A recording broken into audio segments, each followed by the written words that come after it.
Howdy, howdy. Ben Wheeler here with the usual amount of funny business and not so funny business, serious business, in fact. And I'm joined as always with Anthony Marchetta. How are you doing today, Anthony? I've had a wonderful day and solid week. I'm glad to hear it. The yeah, it's been kind of a solid week for me too. Discovered that they're trying to tear down the Yeah, King St. Louis statue up on Art Hill, but you know what? That's okay. Yeah, it's what's happening. Can't do anything about it without, doing things that people will probably yell at me for. well, So, I've been that's funny, but I've been more concerned with myself personally over the past week due to things going on in my personal life, but things ended up working out. So, and fantastic. ended up but I'm also not going into any more detail than that, except pretty good week. Glad to hear it. So, our topic today is anime and spirituality. Honestly, most of the time, anime does not get spirituality, if I'm being honest here. Or that they leave questions that, honestly, no one who really thinks about spirituality and spiritual things like we do would miss. Uh, yes and no. No? Well, Yes. anime and spirituality, I mentioned the problem is that a lot of the stuff I think of, I'm pretty sure you haven't watched. Legend of the Galactic Heroes, Trigun, of course, which is like the most Christian anime. Mm-hmm. Uh, what else? I had something else I mentioned, but there's Uh, what's it called? What's the anime? Hibine Renmei. Yeah. Yeah, Hibine Renmei, which I recommend to you to try, and Blood Blockade Battlefront, which is by the Trigun guy. It's not as deep, No. not but it's there. You could see it there if you look, but it's not as deep as Trigun. I still like it. It's a Yeah. good show. I've It's enjoyed it. fun.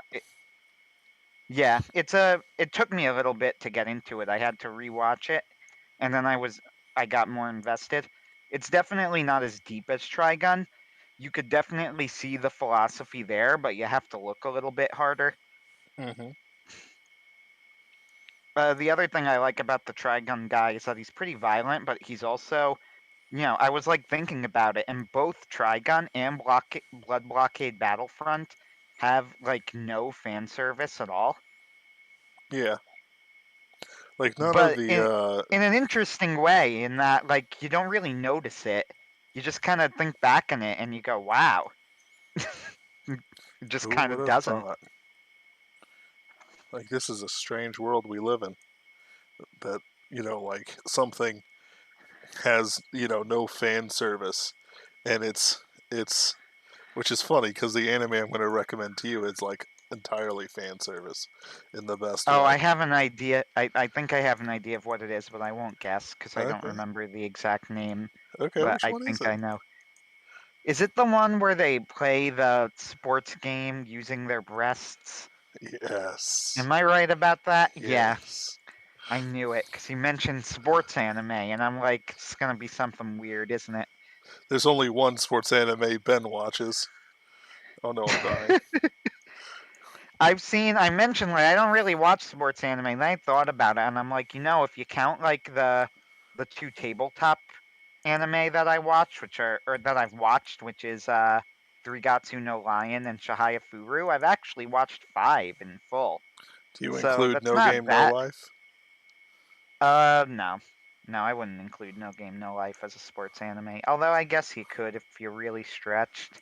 If in my opinion, if you include uh, what was the thing you just mentioned? Three no Lion. Yeah, I would include. Oh no. I would include No Game No Life. If you're gonna include like card game anime and like um I suppose.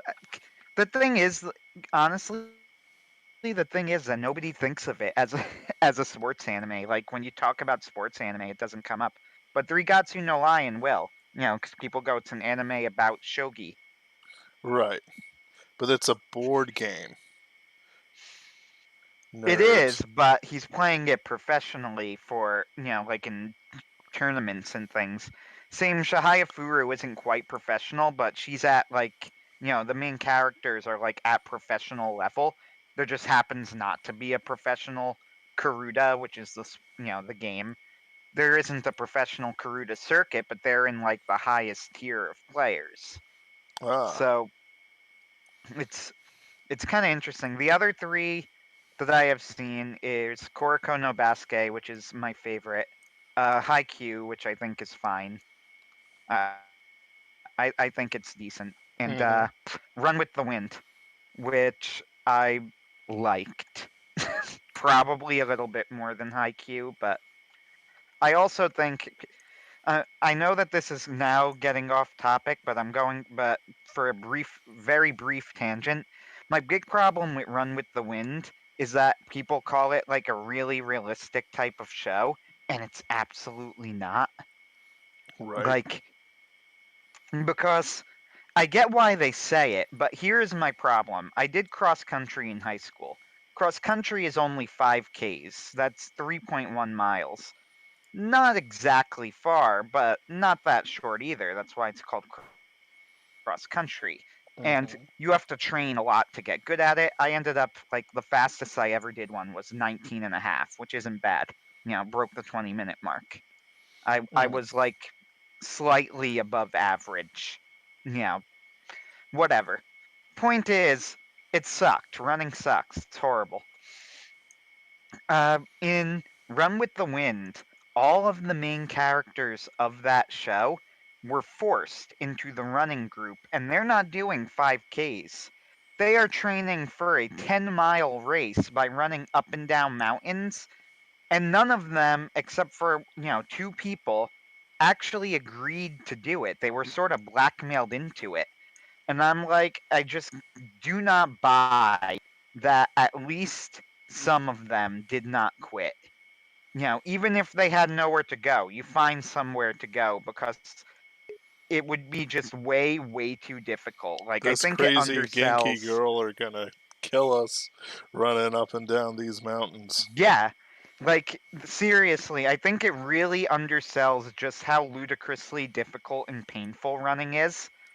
If you're running up and down mountains for a 10-mile race, uh, you are going and you've never run before and you had no interest in running, like it's so hard to get I don't see how they could keep up that motivation. That's it. That's my only. Otherwise, I actually thought it was a pretty good show. Once you accept that conceit, fine. Mm-hmm. They'll do it. Okay. Then I liked it. It's not bad. I guess I recommend it. It's one of Alexander's favorite shows, and I could see why because it has good character dynamics. I haven't seen anything by him in a while. Honestly, He just came out with one on Knuckle from Hunter x Hunter. oh yeah, I was not interested. Uh, honestly, like Hunter x Hunter is like I see why people like it so much, but honestly, like it doesn't it doesn't mean much to me. Um, I so have the same opinion. I've honestly like Hunter x Hunter was a show that for a while I thought was overrated, and I thought the Chimera Ant arc dragged way too long. But then you get to the climactic scenes of Chimera Ant and the raid in the Ant Castle, and once I got there, I said, okay, I could see it. Like I can't deny that this is absolutely top tier stuff because it is. The raid in on the Chimera Ant King is a genuinely like amazing stretch of anime, and even though I don't love Hunter x Hunter, like I can't honestly deny that, but it's still not one of my favorite shows. hmm I Still though, the mhm. Netero fight with Meruem, I'll always remember the ending of it when Netero just gives the evil grin and stabs himself. That that was a fantastic scene. I've seen images of it. It does sound pretty great. One of the things that I notice in things like Hunter x Hunter is the connection between spirituality and his characters. Like, there's a lot of religious imagery that doesn't go anywhere. Yes. I see that. See how I brought it back. So you see how, like, like various characters have crosses on them. One guy's literally Yeah, it's called interesting you Crollo say that. Lucifer. Like The it, Phantom Troupe. yeah. That's an interesting point. It's a very interesting point because this is something that happens with a lot of Japanese creators. Araki, for as great as he is, also has this as kind of an issue. Hmm. You know, he has it in Steel Ball Run, which I do think is a masterpiece. So, Right, keeping that in mind, like this is criticism of a masterpiece, but right. the whole thing with the corpse of Jesus Christ can really only be done by somebody who doesn't understand Christianity.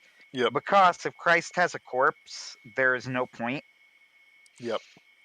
Like, it's the corpse of Christ. Okay, why do I care?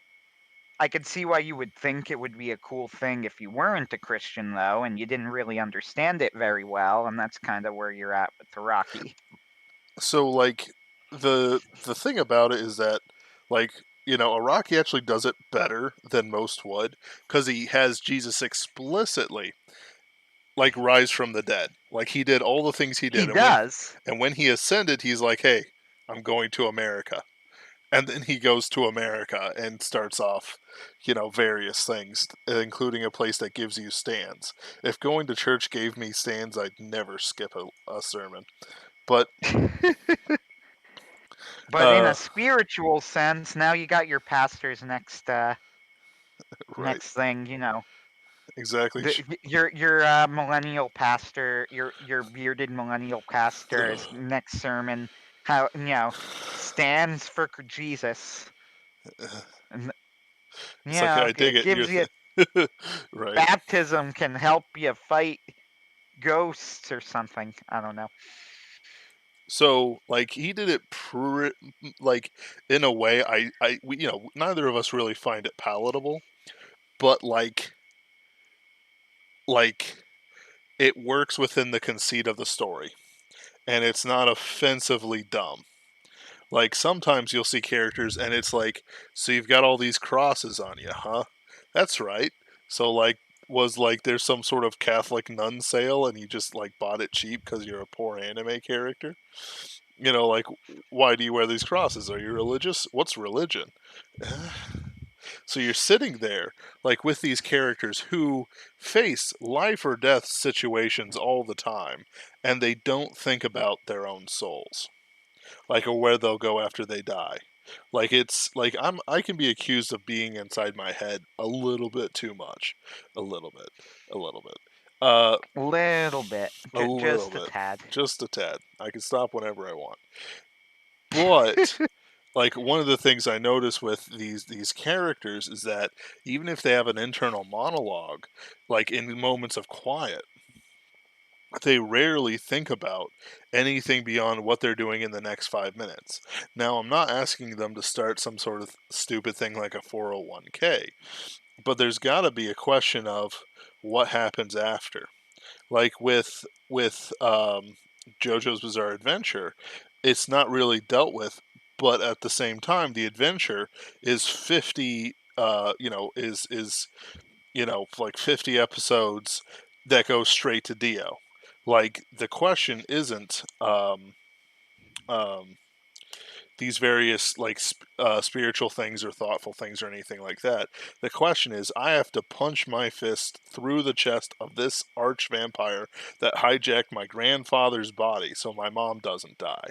Like, it's a Yes. simple thing. It isn't like, so Goblin Slayer does it pretty well as well, and I'll bring it back to it. But like in Shield Hero, none of the characters seem to have a thought for anything beyond what they're doing and they're feeling. Yeah, They're Shield Hero. Shield Hero is one of the ones I brought up as a common. Hey, there are a lot of religious anime I've seen that you haven't, but at least we can rag on Shield Hero right. together. I've read the It's first light always novel. Always a good time. Right. So, like, it came out the same season as Goblin Slayer, which is why they're connected. But I'm going to make a point real quick. With Season later, I thought. What? Not that it uh, matters, but I think a season later. they were close. Anyway, um, Hmm. the the plot of JoJo's Bizarre Adventure Stardust Crusaders isn't, hey, I got to think about these things because the world's going to end if Dio gets, fully powered up, or whatever they said. I can't remember. We got to save my mom. Like that's not something that's going to happen. Like even though Dio would eventually take over, Dio's not going to destroy the world. Dio wants to rule the world. He does not want to end all existence or something dumb like that. Like, maybe his edgy teen vampire phase in like season 1, had shades of it. But by the time he's in he's had 100 years of loneliness with just Jonathan's corpse to keep him company. He's mellowed out. He just kind of wants to do his own thing, be on top, be beautiful, be worshipped. Like it's Yeah, not like banking is still going to go on. You know what I mean? Araki does a very good job. You see this with a lot of mangaka and creators who, when their stories get better as they go on, and Araki does a very good job with Dio, who starts off as a fun but very straightforward character, and he kind of Mm-hmm. slowly turn, like it's subtle with Dio, but he slowly turns more interesting. And by the time you get to Stone Ocean, like Dio's relationship with Pucci in the story is actually really interesting. Mm-hmm. Like the whole thing, and also Dio as a character in Stardust Crusaders is just pretty fun to watch. I Oh think yeah, even more so than in part one, and he was probably the best part of part one as well. absolutely. But the point is that like it's an over and done with adventure. Sure, Yes. there's things that Dio does that will have other parts like up to part 6 and so on, and even part Well, 7 kind of. here's a question for you. Mm. So you bring up JoJo. What do you make of part five? That's So the question. That is the most religiously themed JoJo. And I would say it fits with the theme of Araki being pretty fascinated by Christianity but not really understanding it. absolutely, while he does put in a lot of really good imagery, it isn't the Hmm. same as having like religious teeth to it. Like like we're Protestant Catholic, I'm Protestant, you're Catholic. And it's, we can argue about a lot of very fine points of scripture, but we understand what's proper aesthetics the same way. Where someone who Yes. merely likes the art style, and the art is absolutely beautiful, um, you know, Well, isn't this is going to get why it. I mention, and Buddy Smith says agreed on Dio's progression. Yes. Thank Absolutely. you. Welcome, Buddy Smith. He's also a pretty interesting character. Alt Dio is a pretty interesting character in Steel Ball Run too, but Yep. So, whatever. Good. so Keep going. Yep. So, like, even for Giorno, not defeating Diavolo doesn't end the world. Diavolo just stays the hidden mob boss forever. Like there isn't anything too wild to it.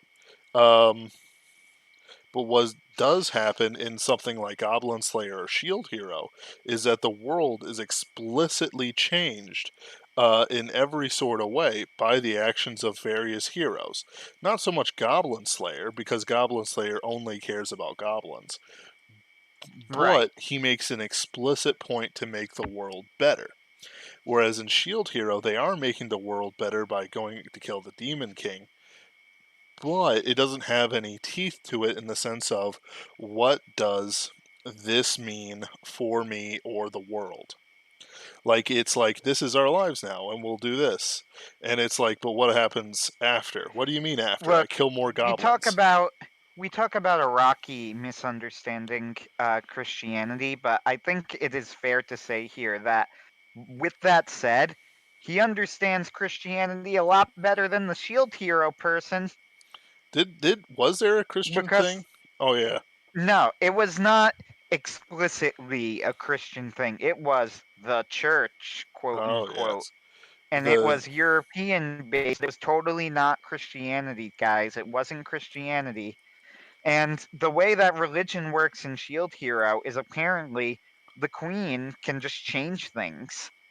Just change doctrine in front of a crowd of people and then say, all right, spread it around. And, we know how this works in the real world. It's just a thing that happens. That's why right. when Henry VIII did it, it caused no issues and there was no controversy at all. And things just went on exactly the same, except everybody just kind of hated the Pope then. There was no backlash, no No questions. no It wars that just, lasted hundreds of years where neighbors killed each other like, no, not nothing like that. so clearly Shield Hero, they totally got it. Like, yeah, that was the scene. So with that said, for all of Araki doesn't really get Christianity, it's more like Araki doesn't really understand the finer points of Christianity, but he's clearly fascinated by it, Right. He which is loves the art. fine. Yeah, nobody's He complaining. love he loves the art, and it's also like everything about Golden Wind, like you said, it's very strange because you almost feel like it should be deeper, but it's not deeper. Like the whole question of fate and whatever, of Yep. Bucciarati rising into the crowds. Giorno clearly as some sort of Christ type with a death and resurrection. Right. Yeah. But at the same time, I also feel like it doesn't really gel into a truly Christian philosophy, Mhm. even though he probably meant it to, especially with the final story at the end of the character who gets the crucifixion marks.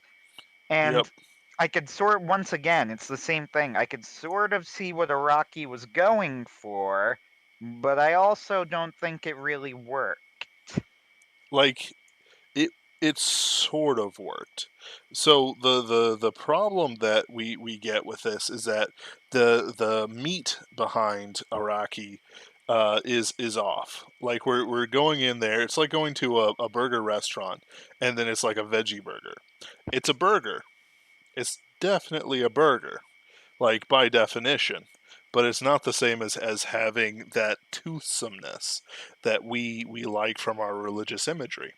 That's one of the reasons why when you have like a vaguely evil church thing going on, it really kind of, I don't know if bothers us is the right term, but like it affects us negatively in towards the story.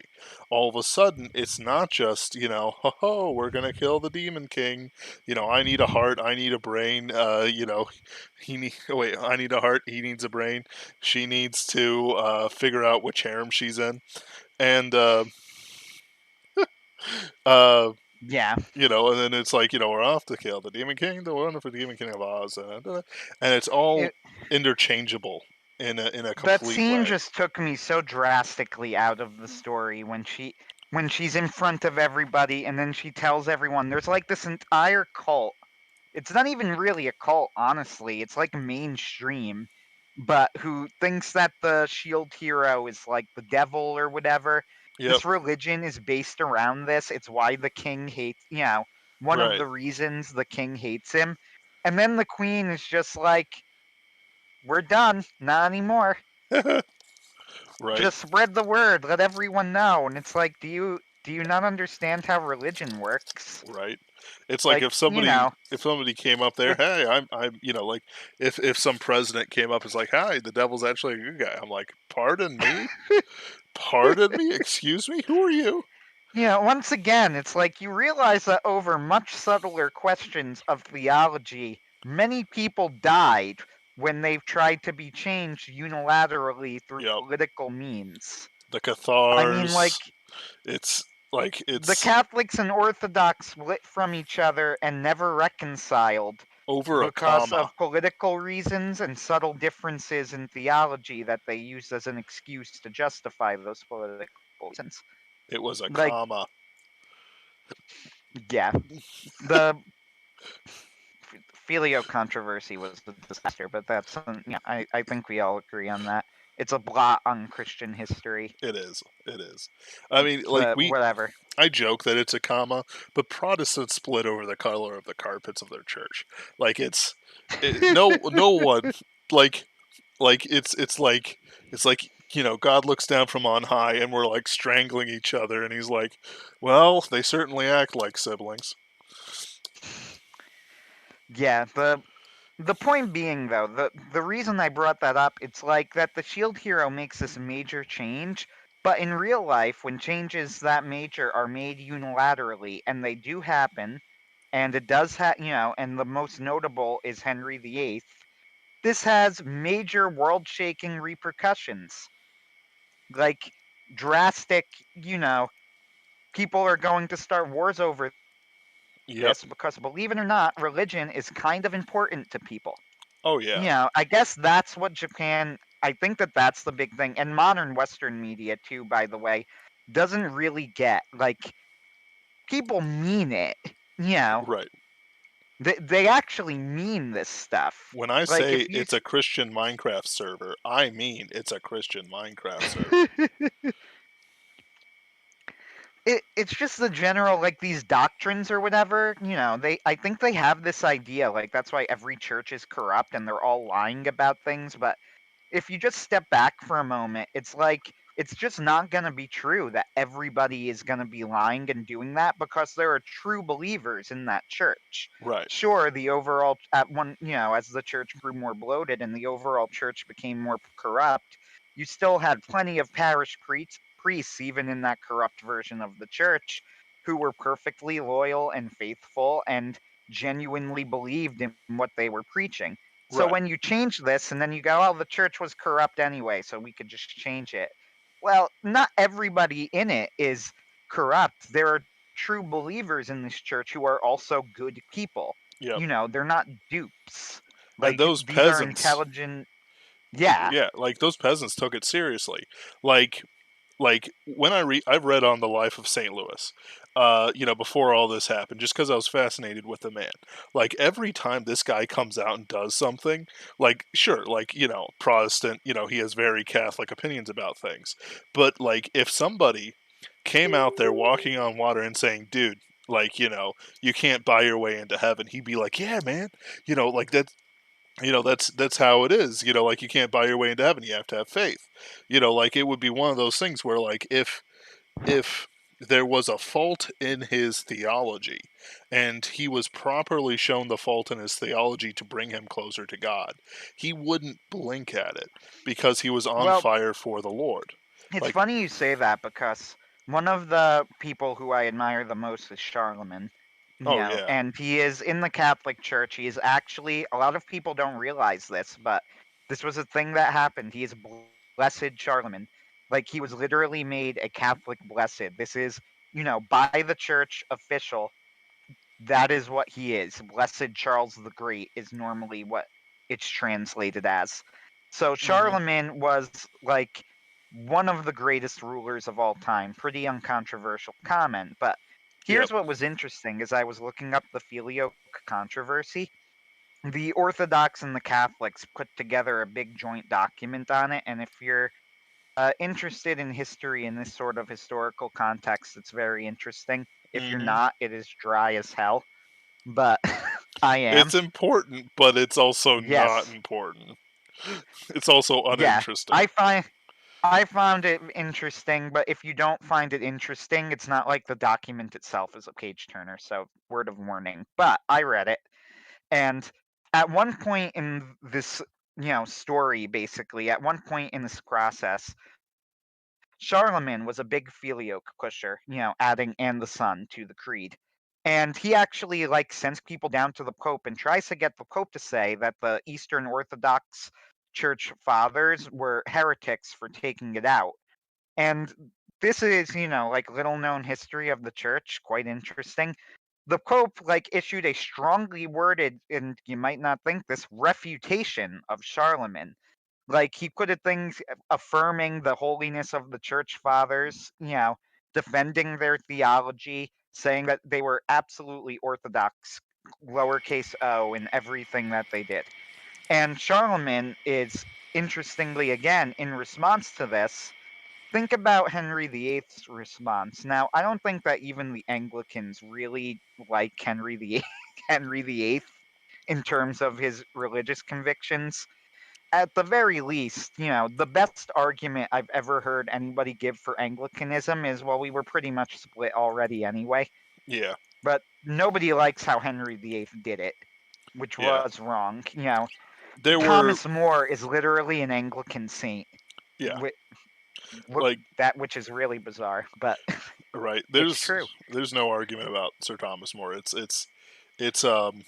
like Protestants generally consider him to be a faithful man. Um, but it's like sure, like you could look through history and yes, the English Catholic Church and the Catholic Church out of Italy were very separate entities. Because of Yeah, distance, because of that's like this. pretty much the only argument I've ever heard anybody, because I always found the whole like founding of the Anglican Church, it did genuinely make me go, how are people Anglicans again? And that's basically the only argument I ever heard that made a little bit of sense. Well, it was inevitable. Yep, Yeah, fine, whatever. yep. And most like low church Protestants like myself consider them like Catholics in denial. Like it's the only thing they're pretty cucked, and they've got like women priests and stuff like that, which is all sorts of wrong. So But let's it's loop it all. Yeah, you're hold on. right. But So let's which loop it all back around then. I But go can. ahead. I was just about to, which is similar to how like Go ahead. Japanese people don't understand religion. Like I'm pretty sure that because their Shintoism was basically like like bishops riding horses with maces into battle against the Saracen on crack. Um, that they have a lot of like kind of like baggage from it because like every priest was mostly corrupt, or the priests they know are corrupt. They'll generally do it even if they're mostly genteel towards the common man. There's enough of it that kind of sticks in their craw. um, the whole thing with their religious iconography is that because their own religious iconography rarely means anything, they themselves are uh, they themselves have issues with depicting proper meaning through icons and so on and so forth. Yeah, the connection that I was the connection I was making with Charlemagne and all of them that I would is this. Charlemagne then got a group of theologians and scholars together to try and refute the Pope's thing. So he kind of like countered the Pope. But what's interesting about Charlemagne is that unlike the Henry VIII later on, he didn't just say, "Nope, nope, you're wrong. I'm right. I'm head of the church now." He got together a group of scholars and theologians to craft an argument to try and make his point, which I Yep. just found pretty fascinating. Um, and to his credit as well, even though I actually think, the document said that his beliefs were probably influenced by mistranslations, but I find it fascinating that was how he handled it. Now Yep. we're back at Shield Hero. So, imagining all of this, looking at actual European Christian history and how subtle points of document are a massive deal to emperors and kings, and how they affect the common people. And the queen is just able to unilaterally, like, fundamentally destroy an entire cult of the church, just declare them officially wrong, and Yep. then everybody accepts it immediately. And Yep. I started laughing, I think, when when everybody's just like, yeah, go Shield Hero, and I'm like, oh, come on. Right. So how's your worldview? Well, somebody turned it 180 degrees 5 minutes ago, but oh boy, I'm glad that good shield hero villain, I mean hero. Like it's utter like what you do is if you want to write something and you're wondering if something is nonsense, that when you have like a world changing idea just being brought out, Have somebody talk about it. Like, how you feeling? Well, he looks over to his room where it's like he's got die shield hero die scrawled all over the walls. I'm remodeling. Like if it sounds like I'm that, sorry, that's really funny, but right? But if it sounds like that in your head, like you've got a problem with your plot reasoning and how people are doing things. Like it's you have to rework it. Otherwise, a reader will do exactly what I'm doing. How you doing there, Gustav? Well, the missus won't but talk to me anymore. then there's the interesting thing though. Like you don't really hear people talk much about this when they bring up Shield Hero. I mean, I think me and you were the first people I ever, spotted who noticed this. And the reason is that it's just kind of in Japan, they don't really get it. You know, Yeah. they see that like the queen's in power and she's proven that the Shield Hero was innocent, so that should be the end of it, right? And that's because peasants just believe the church because I guess the church is powerful because that's how they do view the church, the church in Japan as conquerors and whatever. Hmm. So if the powerful church says that something is different, well, then the peasants who follow that powerful church are going to.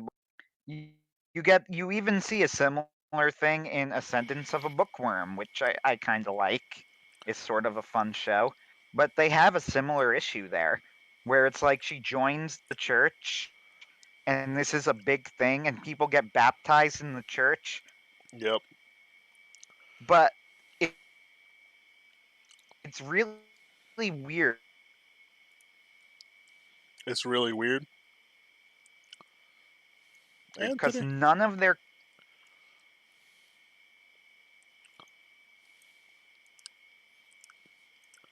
station ever centers around it's all about the effects of her living there or the effects.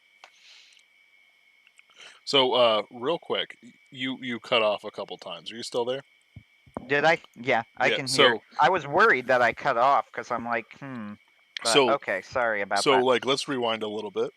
So you were talking about baptism. So they have a baptism ceremony. Uh, And it's like a major thing in the show too. It's like a big coming of age thing. right. So they treat it as a coming of age ceremony, not as what we view as a religious dedication to God. More or less, I would say. But here's what's weird about it. Again, it's the same thing of using this imagery without understanding it. It's all framed very religiously. They have holy books. The main character is interested in the holy books. And yet, even though her family, who theoretically are peasants who grew up here and have this church and know all about it, like none of them ever talk about the belief system of the church, even though the main character kind of joins it as a priestess. Like nobody ever goes, "Oh, mine," which is her name. Like, "Oh, mine, you're gonna be a priestess now." Praise to God, or "Oh, mine, I was hoping you'd continue the family line or whatever." Yep. Like this is just a topic that doesn't come up, and it feels very strange because the Japanese don't really see the church as an institution that people believe in. They see Right. the church as a social force that, you know, that keeps people in line and that people just kind of follow because that's what you do. You know, Yep. like you almost get the impression that if the church left, everybody would be happy about it. But Right. also they get baptized and also they have scriptures and believe it. Like you would think, that her father or her mother, and you see this in the better, by the way, historical movies will say things like thanks be to God. Right. One of the most interesting moments by one of the only Japanese people who has used Christianity correctly in his movies, Miyazaki, is in Porco Rosso when they're all eating dinner together and they start off the dinner by saying a prayer. Yep. And which is a historic, they're in Italy. This is a historically accurate thing, and it makes Marco very uncomfortable. And then later, we learn that the reason it makes him uncomfortable is that he believes that he has been, this is like his version of being in hell. it's all coached in a very religious way. And Hmm. this feels very authentic. Like, because Like, it comes up, yeah, basically. like he's eating while they're still praying, and they like look at him, and he's like, oh, like you feel the shame of the Well, grandmothers. he looks really uncomfortable, and Theo winks at him. Yep, and it's so I'm gonna pause this for a second. So like when I was a kid, every day, my father and I, my mother, and so on, and my family, we talked about religious things. My dad was a pastor. Every school day, we sat down Or at and least you're we. breaking up a little bit. Sorry. So so I was born. My dad was a pastor, and every day of my childhood, even past my childhood, we sat down before school and we read the Bible together and prayed. Dad, for all his faults, he knows the scripture incredibly well. So he could teach me and my sister and my brother everything that he knew about it, such that we could handle the questions of the day. So it wasn't just the family faith, it is the true faith. And it's the faith that we could defend to ourselves, to our friends, and to everything else in ways that most people just don't get. They go to church twice a year or once a week. They hear a sermon that honestly doesn't mean anything because it's just a feel good thing so that people will put money in the collection plate. You know, so on and so forth. Like there's no meat to their lives, and so when they leave it, they leave the religion as well. So you see people, especially today, like leaving Christianity, but in reality, anyone who understands like how one is saved, how these things happen, knows that they were never Christian to begin with. They just showed up at a place, had their name called, and then left. Yeah, hmm, I'm thinking right now because I'm trying to think through of exactly how I want to say it, what feels so off, but it's also like in a really subtle way too. You mentioned Hunter x Hunter earlier, so Yep. going back to that, the Phantom Troupe is the one that uses Christian imagery. They have a St. Peter's cross on the back of their jackets. A St. Peter's cross, for those who don't know, is the one that Satanists pretend is blasphemous. It's not. It's a symbol that I think is like on the Vatican flag or something. It has been used literally for over 1,000 years as a symbol for Christianity. It's an upside down cross. Yep. It's called the St. Peter's cross because St. Peter was supposedly crucified upside down. Whatever. But the villain group, the Phantom Troupe uses a St. Peter's cross as their symbol. So that's kind of the weird, it's kind of a weird thing. And it goes back to like, you do know that the St. Peter's cross is actually a Christian symbol, right? The answer is no. Right. But I like y- getting Wiccans with that when they come across my gas station. Just, oh, hey, that's a pretty cool St. Peter's cross. What? This is a Satanist cross. No, it isn't. yeah, like it's something that the Christians have been using for well over 1,000 years. Like it's literally just not disrespectful. It's a Right. thing. It was never considered that until Satanists who knew absolutely nothing about church history or iconography thought it was edgy with capital E's. But that's why like the Phantom Troupe has all of this Christian imagery, but it's all like kind of comes to nothing. You have Crollo Lucifer, you have them making these religious references, Mm-hmm. but then you get to like why? Why are you doing all of this? Like what is the point that you're trying to make? Are you criticizing Christianity? That's the thing. If he was criticizing Christianity, I could at Huh. least get where he's coming from, but he doesn't even seem to be doing that. Yeah, is he defending Christianity? He doesn't seem to be doing that either. So, in the end, it's just an aesthetic choice. He likes how it looks. Yep. And it's like, we do things for aesthetics all the time. Like, I use motorcycles for space travel explicitly because it's ridiculous good aesthetics to do so. You get me? Like things that look cool include motorcycles, include things like, can you hear me? No, we're good. I can't hear you. I'm not speaking right now. I'm trying Okay. to see if it's my wire that's causing issues or not. If so, I'll have to switch headphones and tragically give up the headphone set that I got from when I worked at a call That you center for a week. Sure. Anyway, we know the backstory about that. Anyway, so like the aesthetics of a motorcycle are top tier. Like they're number one aesthetics. Like you can trust that something with motorcycles in it is going to be cool. Um, doesn't mean it will be, but somebody's trying to be cool. If you do it Yep. right, it is cool. Like you could have them basically as night steeds. Like you can have phoenixes as night steeds. It doesn't matter. You put a knight on anything, it's gonna get cool because of aesthetics. Like religious aesthetics also works in a similar way, but the downside is that if it's misused pretty poorly, like with like Hunter x Hunter, where it only looks cool, like, and the guy's name is Crollo Lucifer because it's like the edgy name. It doesn't. It kind of Hey, takes us out hey. of it. It is not Lucifer. It is Lucilfer, and that's completely different. Okay, weebs. The It's clearly weeb, weeb. All right, this dominance established. But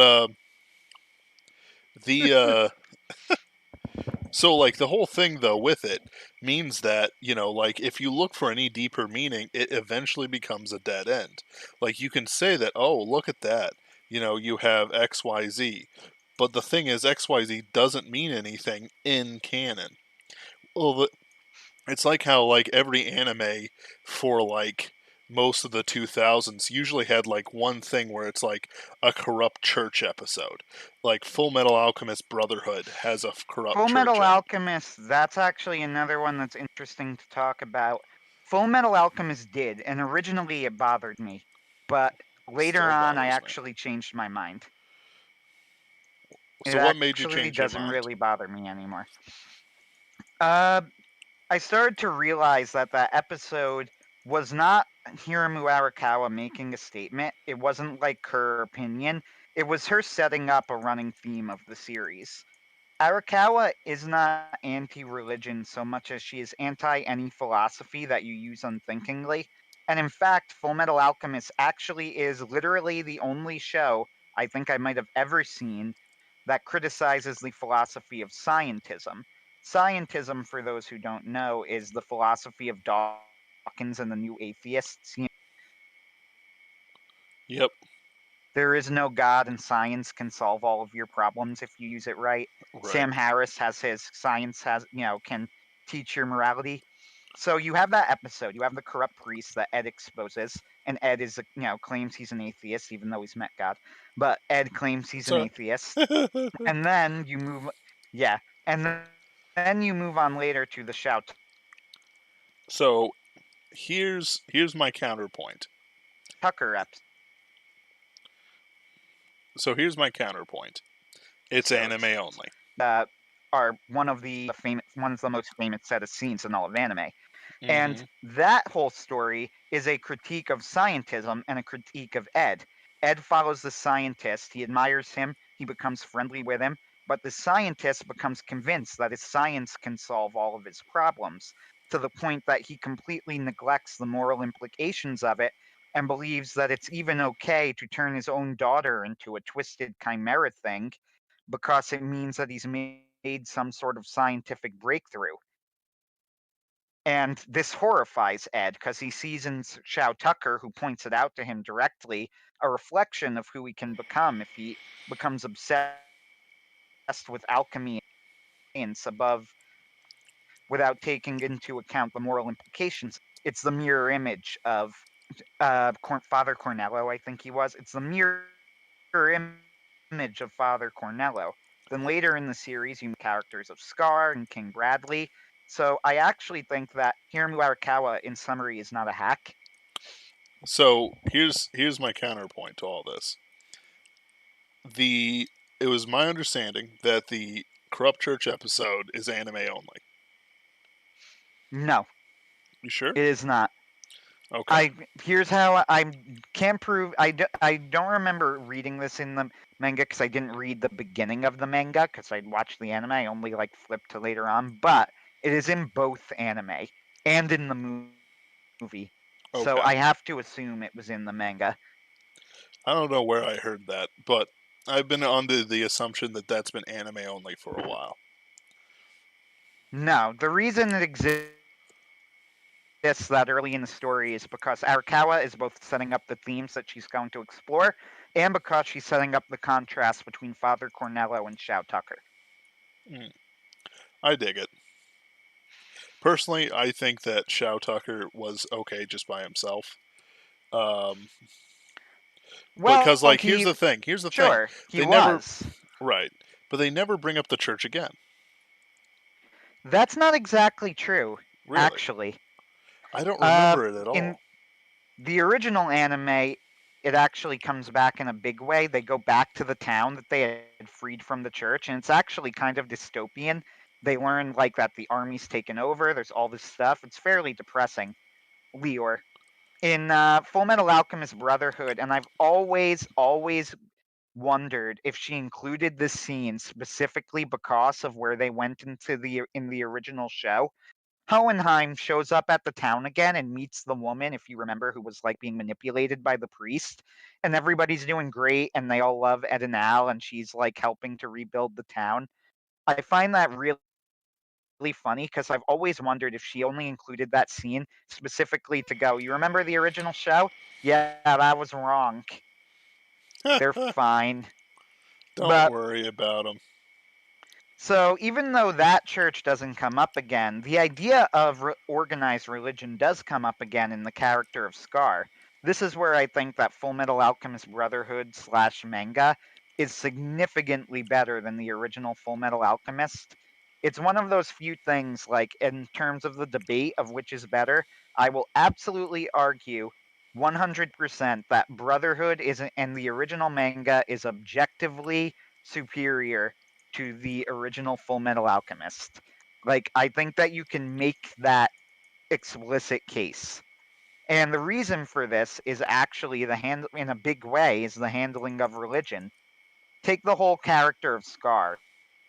In the original Full Metal Alchemist, he's just kind of a religious, like, he's what we would hate. I'll put it that way. You know, he's a religious hypocrite, and how dare you, sort of thing. He talks about how much he loves God while he kills people, which completely misses the point of the character of Scar. I thought he was The point Muslim. of the character of yeah, he's kind of it's a pagan religion in the show, but and actually that's a common misconception that Hiramu Arakawa intended them to be Muslim. She actually had an idea of them, and I remember, like I know this because I looked it up specifically.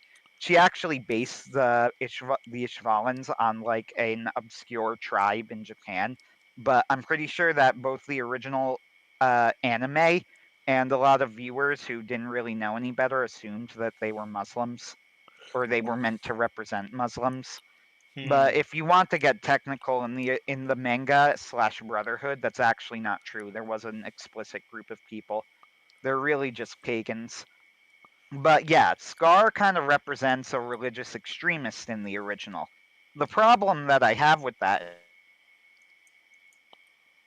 is first, that's a lazy character type, and I don't care for it. But it's Yes. not interesting. It doesn't tell me much. However, that's not the character in Brotherhood. It's actually the opposite of that in Brotherhood. In Brotherhood, Scar is explicitly and openly, and this is a major plot and character point, going against the precepts of his religion in order to accomplish his mission, to the point where religious authorities specifically call him out on it. In other words, he is the exact opposite of the character in the original Full Metal Alchemist, who claims to be doing everything for the religion. The The Scar of Brotherhood clearly knows he is breaking those rules. That's why he gives up his name, because names are a religious thing, and he's no longer a part of that religion. He believes that he doesn't deserve. So that's just another example where, and then you contrast it with King Bradley, who is essentially what we would think of as a new atheist. It's Scar who defeats Bradley in the final fight because of the sun, which is a symbol of God, rising and blinding Bradley, giving Scar the chance to deliver the final blow. So Full Metal Alchemist, I think, is just I would generally say like Hiramu Arakawa is not a hack. Uh, she is a lot more nuanced than the vast majority of manga creators in terms of how she portrays religion and philosophy. Yep. She's just way smarter. I guess that's it. It's more like she's just way smarter. She doesn't oversimplify those issues in the way that a shield hero does, and she doesn't, misunderstand things in the same way that an Iraqi does and just use symbols haphazardly. You know, everything she uses, she has a reason for using Yep. and is trying to make a point. Like, And that's not always the case. yep. One of the things that's bothered me is that there's no religion that shows up in uh, My Hero Academia. Like, This is, yeah. You want to know something? That's what bothered me. I mentioned as one of the shows that I saw that you didn't. I wanted to bring up religion. Was Legend of the Galactic Heroes, and it was for basically the same reason. no, I watched Legend of the Galactic Heroes, and you're right. Oh, did But you actually? yep, I didn't know that. like a long Yeah, time ago. But like, and the that is original what I series. But consider. Yeah, that is what I consider the only major flaw of Legend of the Galactic Heroes is its handling of religion. yep, like even if people go into I don't space, think don't think he understood how religion influenced society at all. yep, like even if mankind goes into space, we're not going to lose our religious, tendencies. In fact, it's only going to increase as distance and time and like being frontier settlers, you know, i- uh, increases as well. Like you need a faith to get you through things. Like there's a saying going on right now that you can't bring an atheism to a religion fight. Um, like when you're out there and you're praying that these potatoes will grow, so you don't have to break into the special stores before winter, or something like that. Like you're praying explicitly to the God you have faith in, hopefully the Christian God, but we're not going into that right now. It's it's not something that you can ever escape. Like we can escape it now because we live easy and comfortable lives with very little hardship. I'm complaining about the rioters and stuff, like in the heart of my city, but in reality I live a very comfortable life. There's an air conditioner and an internet connection, and my laptop Right. can handle video games and video editing at practically the same time. Like it's if I was like landing on Alpha Centauri or whatever, not the first planet in Alpha Centauri, not the star itself, I would be a different person almost at a fundamental level, because there would be no comfort, there would be no hiding from the harshness of the world or anything like that. There would literally just be me, my guns, and my will to Bible. tame, yeah, my Bible, to tame the land. And it is only enhanced, it is only given purpose by a hope in a future and a hope beyond death. It's it it's not easy to build something when you expect yourself to be dead in like 5 years from a space panther attack or something like that, or anything else. Like it doesn't matter. Like you cannot escape the thoughts beyond yourself. You cannot escape thoughts of death, specifically your death eventually. Like it's one of those things that it's gonna happen, dude. like one of the stories for Soul that nearly didn't make it in, but I decided to put it in because it was otherwise excellent, was about a dude with an incurable space disease going down on Earth to watch the sun die violently and spectacularly. And I'm like, okay, well, I sent the edits out. Um, and I said, well, listen, he really should have a moment where he's like, am I going to end up in heaven or hell? Well, it's not really a Give thing. me a second. I'm going to throw in the towel and switch headphones. All It's a right, tragedy, but I'm it gonna I'm is gonna what it is. I'm gonna keep talking about this, Yeah, and it's keep like, going on that. right, I'll be back in a moment. like it didn't ruin the story, but it did hurt the sort of like touch and feel of it, where this dude is going to his death, and he never thinks about where he's going to end up. He just thinks, oh, I'm going to watch my planet die. And yeah, sure, that's great, but like in the months that he was waiting in the space travel and everything else, like he never considered anything else. Like, I'm a big fan of Memento Mori's. Like at some point you will die. It is good and natural that we have such a doom. There's a joke, it's like elves are kind of like the first weeks of quarantine.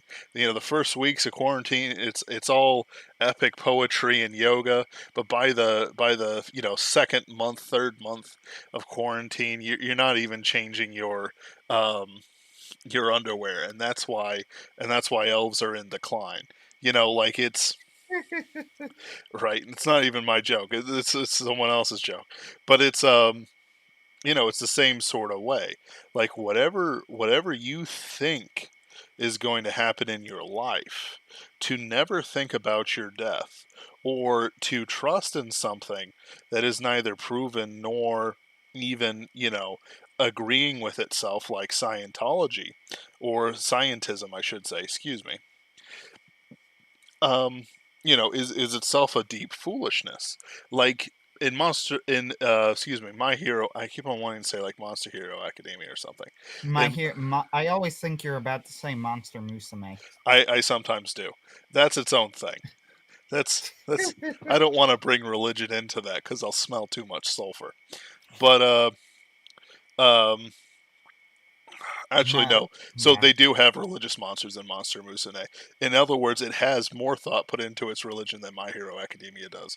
Uh, So, with My Hero Academia, at some point in time, there were the first two quirks.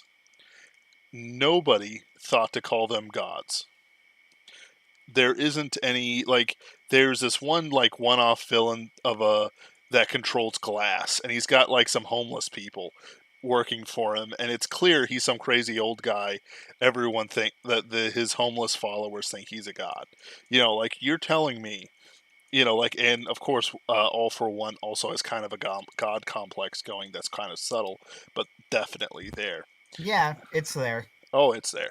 Um, All but if Might as well. The whole idea, symbol of peace, is also not exactly but close to a title that's often been used for Christ in the hmm past.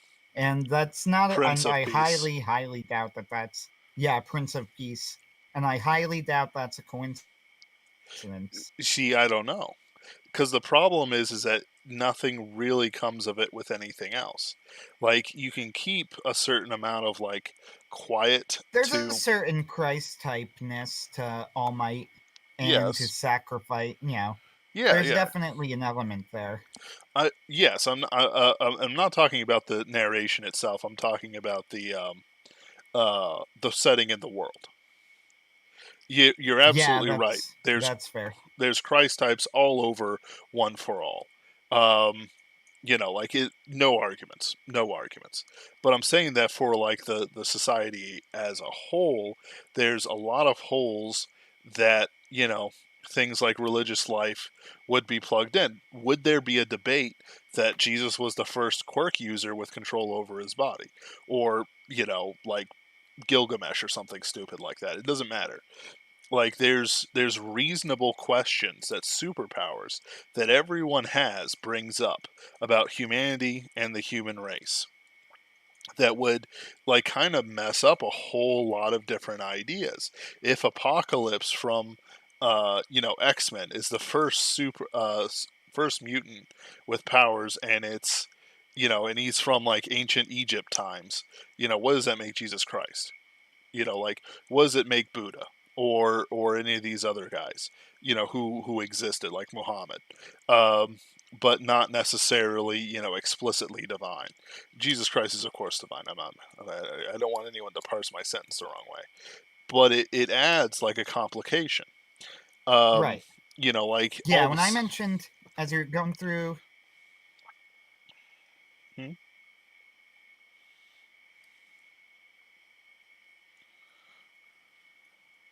I'm sure that sometime there will. Are you there? You cut out on me briefly. Yeah, you cut out on me briefly. I can only assume now, and maybe it's a good Nito call center headphones work, but I can only assume that my computer is literally bad. Yes. And I play Portal on Link. I play, you know, Portal is like a decade old, dude. sure it is, but like, Portal 2 is a pretty big game. Yeah, it's true. And I play it on Link, free You, in the Blind Forest.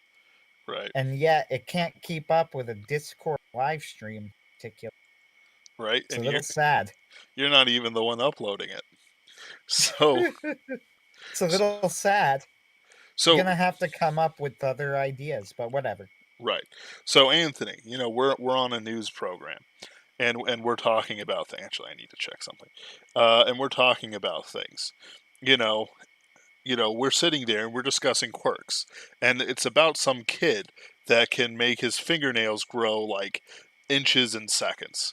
Like it's definitely a superpower. It's not just some weird person that shows up on the Guinness Book of World Records. There's even markers in his genetics that mean he can do this. And I ask you the question.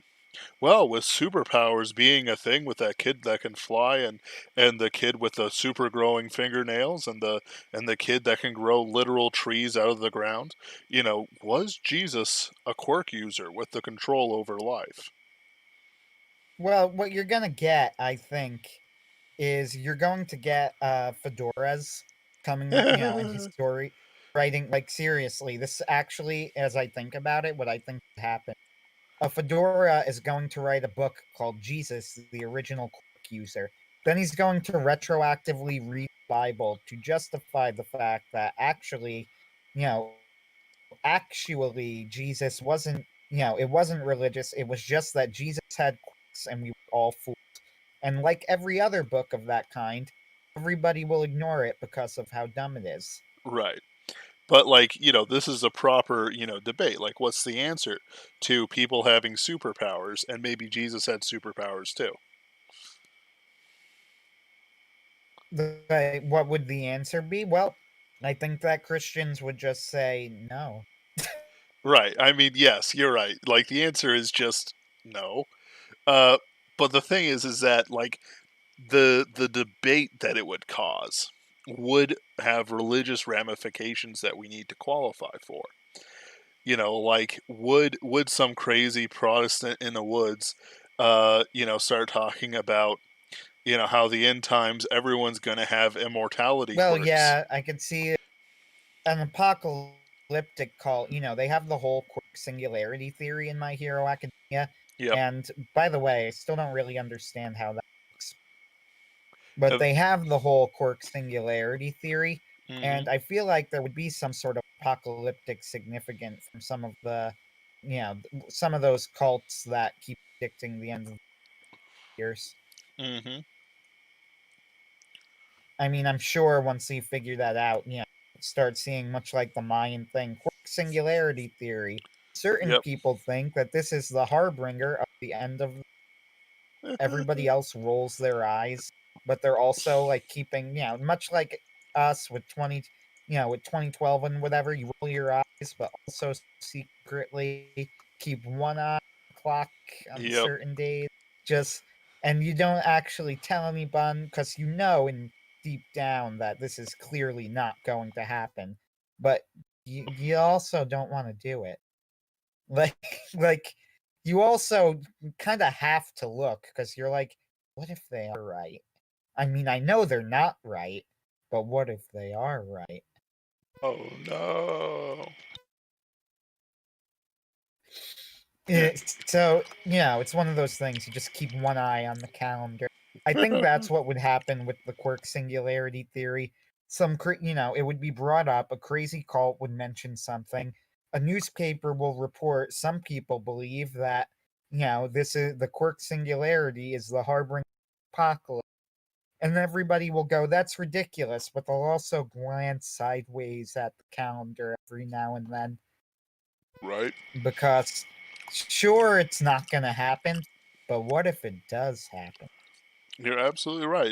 It's not going to happen, which is why little Timmy definitely doesn't have life growing powers. He's just, he can just like make things he draws comes to life or something dumb like that. It doesn't matter. Little Timmy's Actually, that would be a fantastic power, even though I have no idea in the MHA. right. It's like, what does that guy do when he starts drawing things? It's like, okay, I'm gonna have to draw a realistic boob. Don't make it real. Don't make it real. And then it's like, of course he makes it real. Well, no, now I'm just imagining him doing that, but it's like a monkey's paw thing, and it's just gushing blood. Oh man. I'm gonna just draw boobs. Finally, I can feel boobs, but they're disembodied and gushing blood. Ah, ah. This is now I've just made myself laugh with my own imagery. I'm the world's biggest tool. Uh, you're welcome. I win. Okay, I'm laughing at my own jokes. it's I'm a that. funny joke. It is though. Like, when you have like unbounded specifications for powers, like you do in MHA, literally nothing is off the table for somebody. Like you could have somebody who's like, yeah, what's your superpower? I can make my toes grow very long indeed. How See, long? though, some of those ridiculous powers would totally work, like the nail growing thing. Yep. I mean, the nail growing thing could actually be a dangerous power if it's really trained. And Yep. it's the same with like Kirishima, I think, as a character is actually a really good example of this because we know Kirishima when he's in a hero high school and he's considered like it's an elite school, so he has to be some sort of elite prospect. Yep. But you also see the backstory of Kirishima, and they're just kind of like, you can make your skin a little bit harder. You want to be a hero with that? Seems kind of silly, you know, Yep. like all you do is make your skin harder. And I thought that was actually really interesting because when we meet Kirishima, he's a student in a hero school. So you already know he must have some sort of powerful quirk. And when you learn that it's hardened, you immediately get this idea that, oh, yeah, he can turn himself into a rock, which he can. Yep. So I really did like the idea early that, like, when people first heard about it, they thought it was one of those useless quirks, where you go, all you could do is make your skin a little bit harder. Like, how are you going to be a hero with that? Just I like to watch me. think yeah, I like to think that that guy with the stalk eyes is now a hero. Went to another school and he's become like the stealth hero Right. or something. That's what he's known Chris. as. Then there's Tail Guy. I still don't understand Tail Guy. Right. Just a second. So, like, yeah, Tail Guy. Tail Guy is a bit of a mystery. You just kind of have to accept Tail Guy, because To like, be honest, that's it's a long running manga and Koshi has done this, so I would really, really like to see something about Tail Guy. The backstory of the Tail Guy. right, I but would actually be genuinely fascinated in that. right, but like he's like so normal. It's literally gonna be, I was raised in my father's dojo for years, and then I decided to be a hero. And then he sips tea while everyone looks at him expectantly.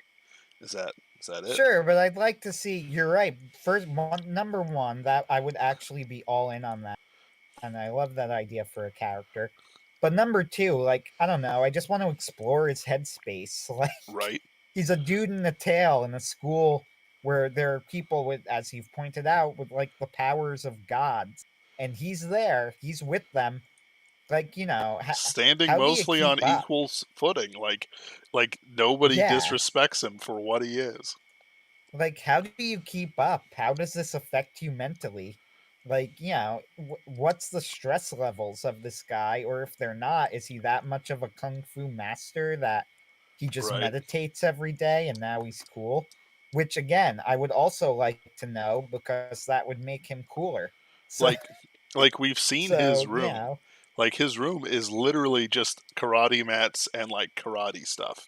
Like he's flat can be. And it's like at this point, like now that we're talking about him, it's by design. It has to be. it in the movie, first off, the second My Hero Academia, you haven't seen it, I strongly recommend it. It's better than Two Heroes. It's actually one of my favorite superhero movies ever. And in the movie, Ojiro, Tail Guy, does get a scene, Yep. where he's fighting people off, which is more than you could say for the show. I Which, mean, if you think about that, and the manga is a little bit sad.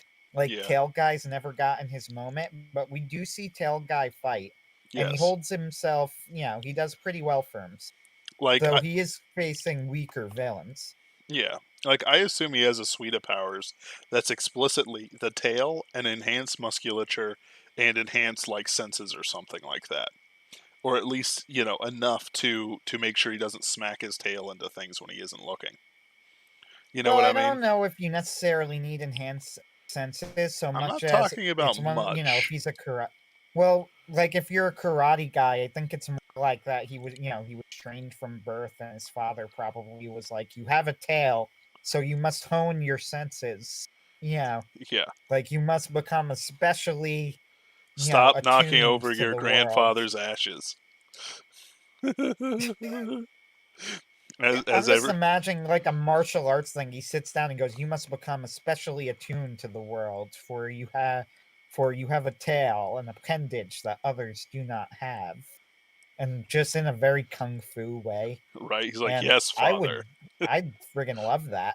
Right? I want to see that. I want to see that as like a chapter in the manga.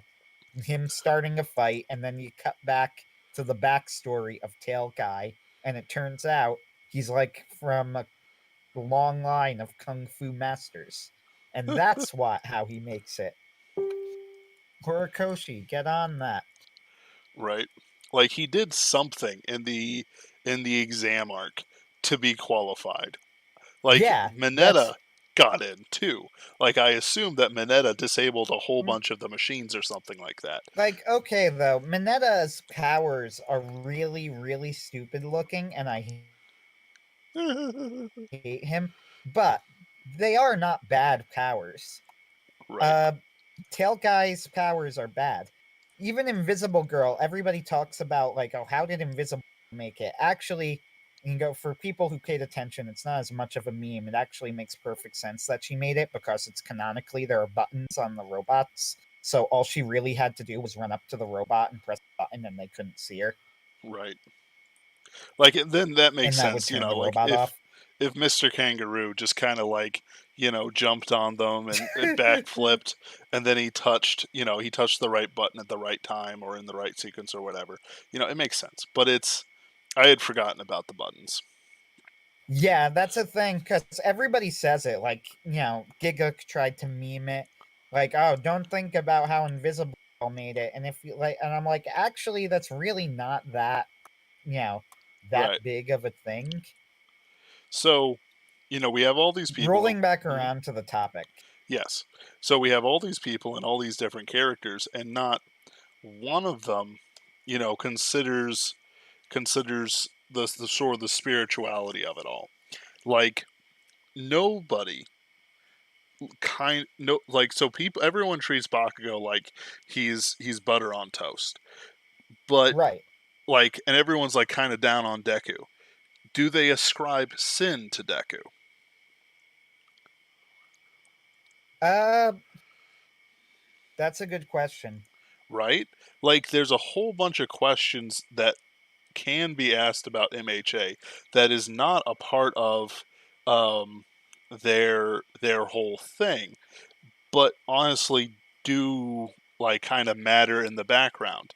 Like, you know, if Deku's mother was religious, did she take him to a priest and it's like, is this a demon?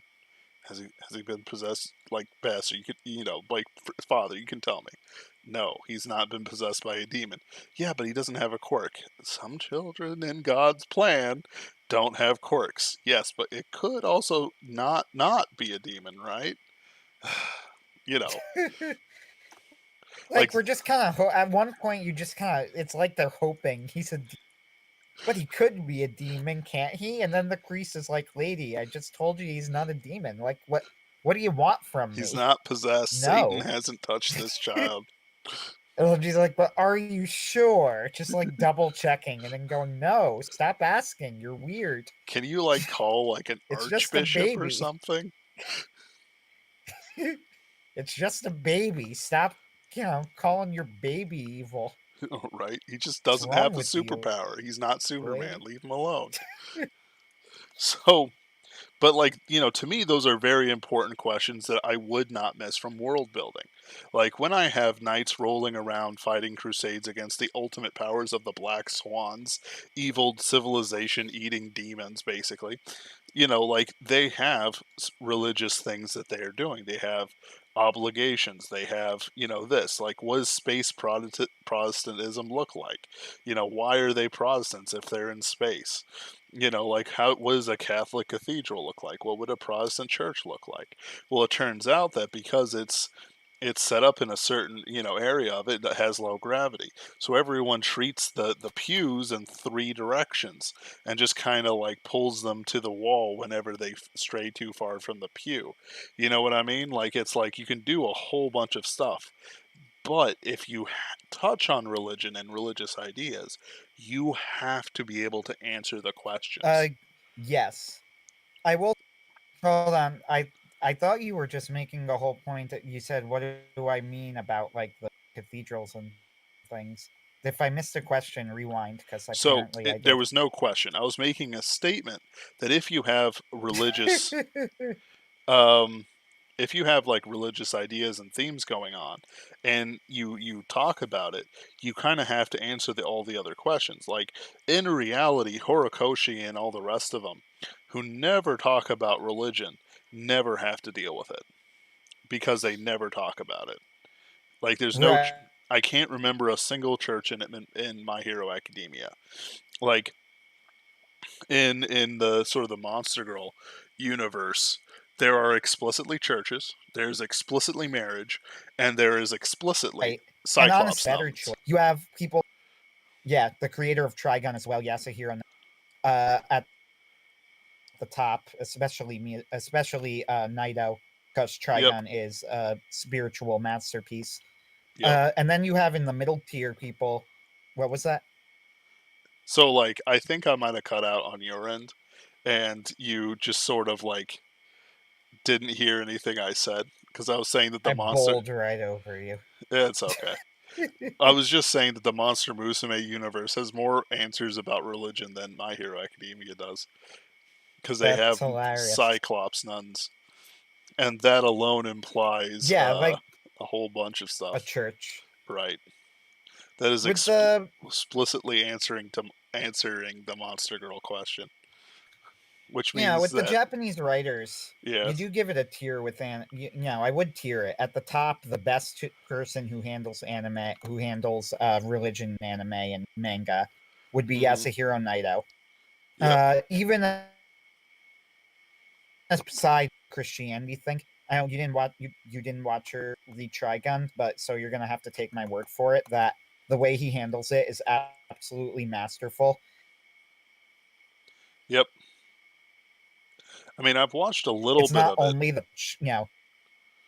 the early episode. I warn everybody who watches it because I know so many people, including me almost, who nope out after the first and don't do that. They're very goofy. It gets more serious. like way more serious. I don't think the early Trigun is bad. It's just like entirely differently, toned. And if you don't like that sort of goofiness, then you're not going to like it at all. But once it gets more serious and it starts exploring these questions of spirituality and mercy and forgiveness, it's just absolutely brilliant at it. A tier below that, I would say people like Miyazaki, who doesn't really do much about religion, but when he does portray religion, he portrays it in a respectable, healthy way that actually makes sense and shows Mm-hmm. that he understands it. Below that, we have Araki, who, uh, at least I think, but doesn't really understand properly. At least he Like does we what? mentioned he makes an effort. Yes. Like with Tagashi from Hunter x Hunter, who I would put below that. He just uses religion for aesthetic. I don't Mm-hmm. think that's quite true with Araki. I think Araki tries to do something with it, but I don't think he entirely succeeds because he doesn't quite understand it. Mm-hmm. But he also, like, I commend the fact that he is trying to do something with it. Mm-hmm. Tagashi, I would say so, Yeah. especially in part 5. Tagashi, I would say, is a tier below that where he uses it only for aesthetics, which isn't an inherently bad thing, but it's also kind of lazy. And Mm-hmm. then below that, you get Legend of the Galactic Heroes, which is a big, epic, galaxy spanning story, but their portrayal of religion is one that is very simplistic and basic, and that doesn't take into account that any of the actors involved would actually be religious. Yep. When, Like especially for the Empire, they would have a lot of religion. but once again, it goes to the Japanese thing. I feel like they don't believe that the really smart people would be religious. Where meanwhile we have like the greatest king, arguably of all time, was Charlemagne. Can you imagine if Lohengrin was a Charlemagne type? I Right. mean, that would have made sense. It could have been really interesting. Not that I would necessarily change Lohengrin, who is a fantastic character, Right. but like the idea that they don't consider things like that. Like, why is Mittenmeyer not religious? Why is Ruenthal not religious? Right. How come Yang Wen Li or Julian? Like, none of them. Whenever they mention the church, it's as this force that retards history, and literally holds it back. They have the cult called the Terrorists, which was one of the least subtle things I ever did. Yep. I mean, so I would say so that's where I would go. They handle it poorly. And then on the bottom tier, you have Shield Hero, where they literally have no clue what they're talking about, but they include it Disrespectful. anyway. And they just, yeah. And they're so unintentionally disrespectful, it loops around to actually being to anybody who knows anything at all. I wouldn't call it Because I will say unintentional. this. No, I would. Like, I don't think that or I don't, he, right? I Shield don't think Hero, that yeah. he knew. Yeah, Shield Hero's he. I don't think that he knew that what he was doing was like that bad. Like, I don't think he really, when she changed the religion, I don't think he really had in mind that this was something that was completely absurd and made no sense. That's what made it funny. He thought that this was a thing that made sense. It wasn't. Right. Like, well, the reason why I don't really It's consider funnier it, because they don't get it. right? Like, the reason why I sort of go on the more malicious side of things is simply because of how Shield Hero has been working narratively up until this point. So the Shield Hero is whatever his name is, I can't remember. Um, Is Crap. basically Yeah, I'm blanking on it. Shield Hero. right, Shield Hero. The reason why, his whole character arc is a thing is because he was screwed over by the establishment. He's he's defined by him being screwed over by the establishment, not Right. by really anything else. Like it's one of those things where Exactly. like the guy is a well-known hardcore libertarian. Um, that's not even like a meme. The guy's a hardcore libertarian. Oftentimes, libertarians are fairly godless. They don't want anything to interfere Yes. with what. Well, the guy who made, if you Log Horizon, the dude who made Horizon, arch libertarian. He was the most Really? libertarian of all libertarians. Yeah. Oh yeah. You Oh yeah, first that's off, right. I'm No, I surprised was you mixing. can't tell just watching Log Horizon. No, I just forgot. I might be Yeah. mixing up You first off, you Log could Horizon just guy and tell if Shield you Hero watch guy. it. Then. Oh yeah, no, If you he's. watch Log Horizon, you could just tell. But even besides that, like the real guy apparently got in trouble for not paying taxes. Like he is an arch libertarian. Right. And but he's good at it. He's very good at presenting the politics, and there's nothing wrong with having the philosophy of your story be something I disagree with if you present it in an interesting way, and it's a consistent philosophy, Yeah. and that's what it is in Log Horizon. I am not as libertarian as the Log Horizon creator. However, I respect the fact that he has a consistent philosophy. By Yep. the way, Underworld Dream says now Fumi. Thank you. Thank you. I've So now but Fumi was created as sort of an angst machine for the establishment. Angst machines take pot shots at in Log things. Horizon, let me just say a quick. Log Horizon's one of the smart. Smartest animes.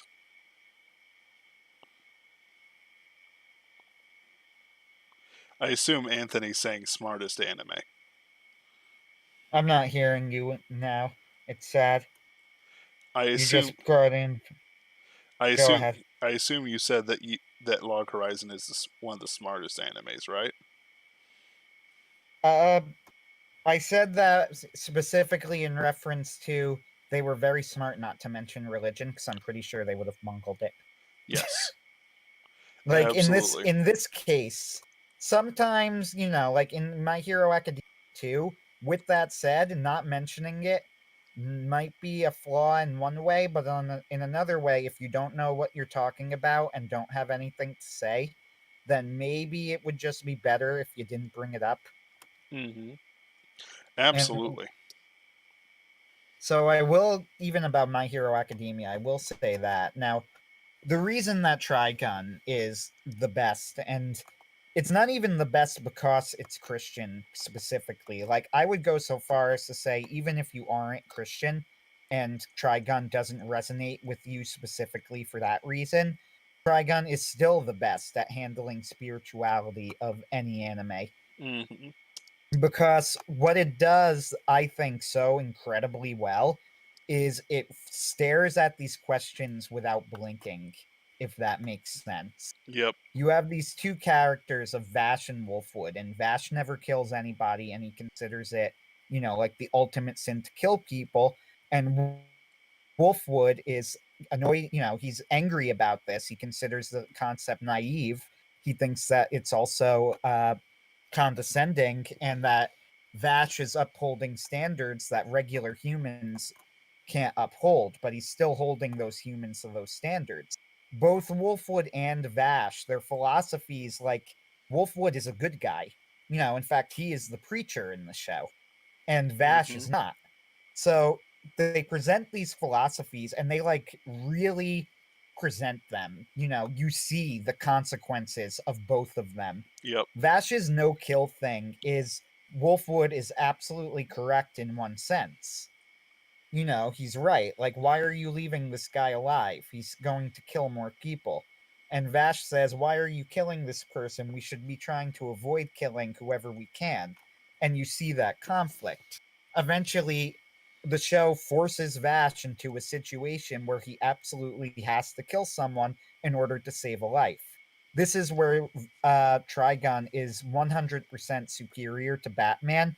Batman will never, ever, ever be put into that situation. He will always find a way out.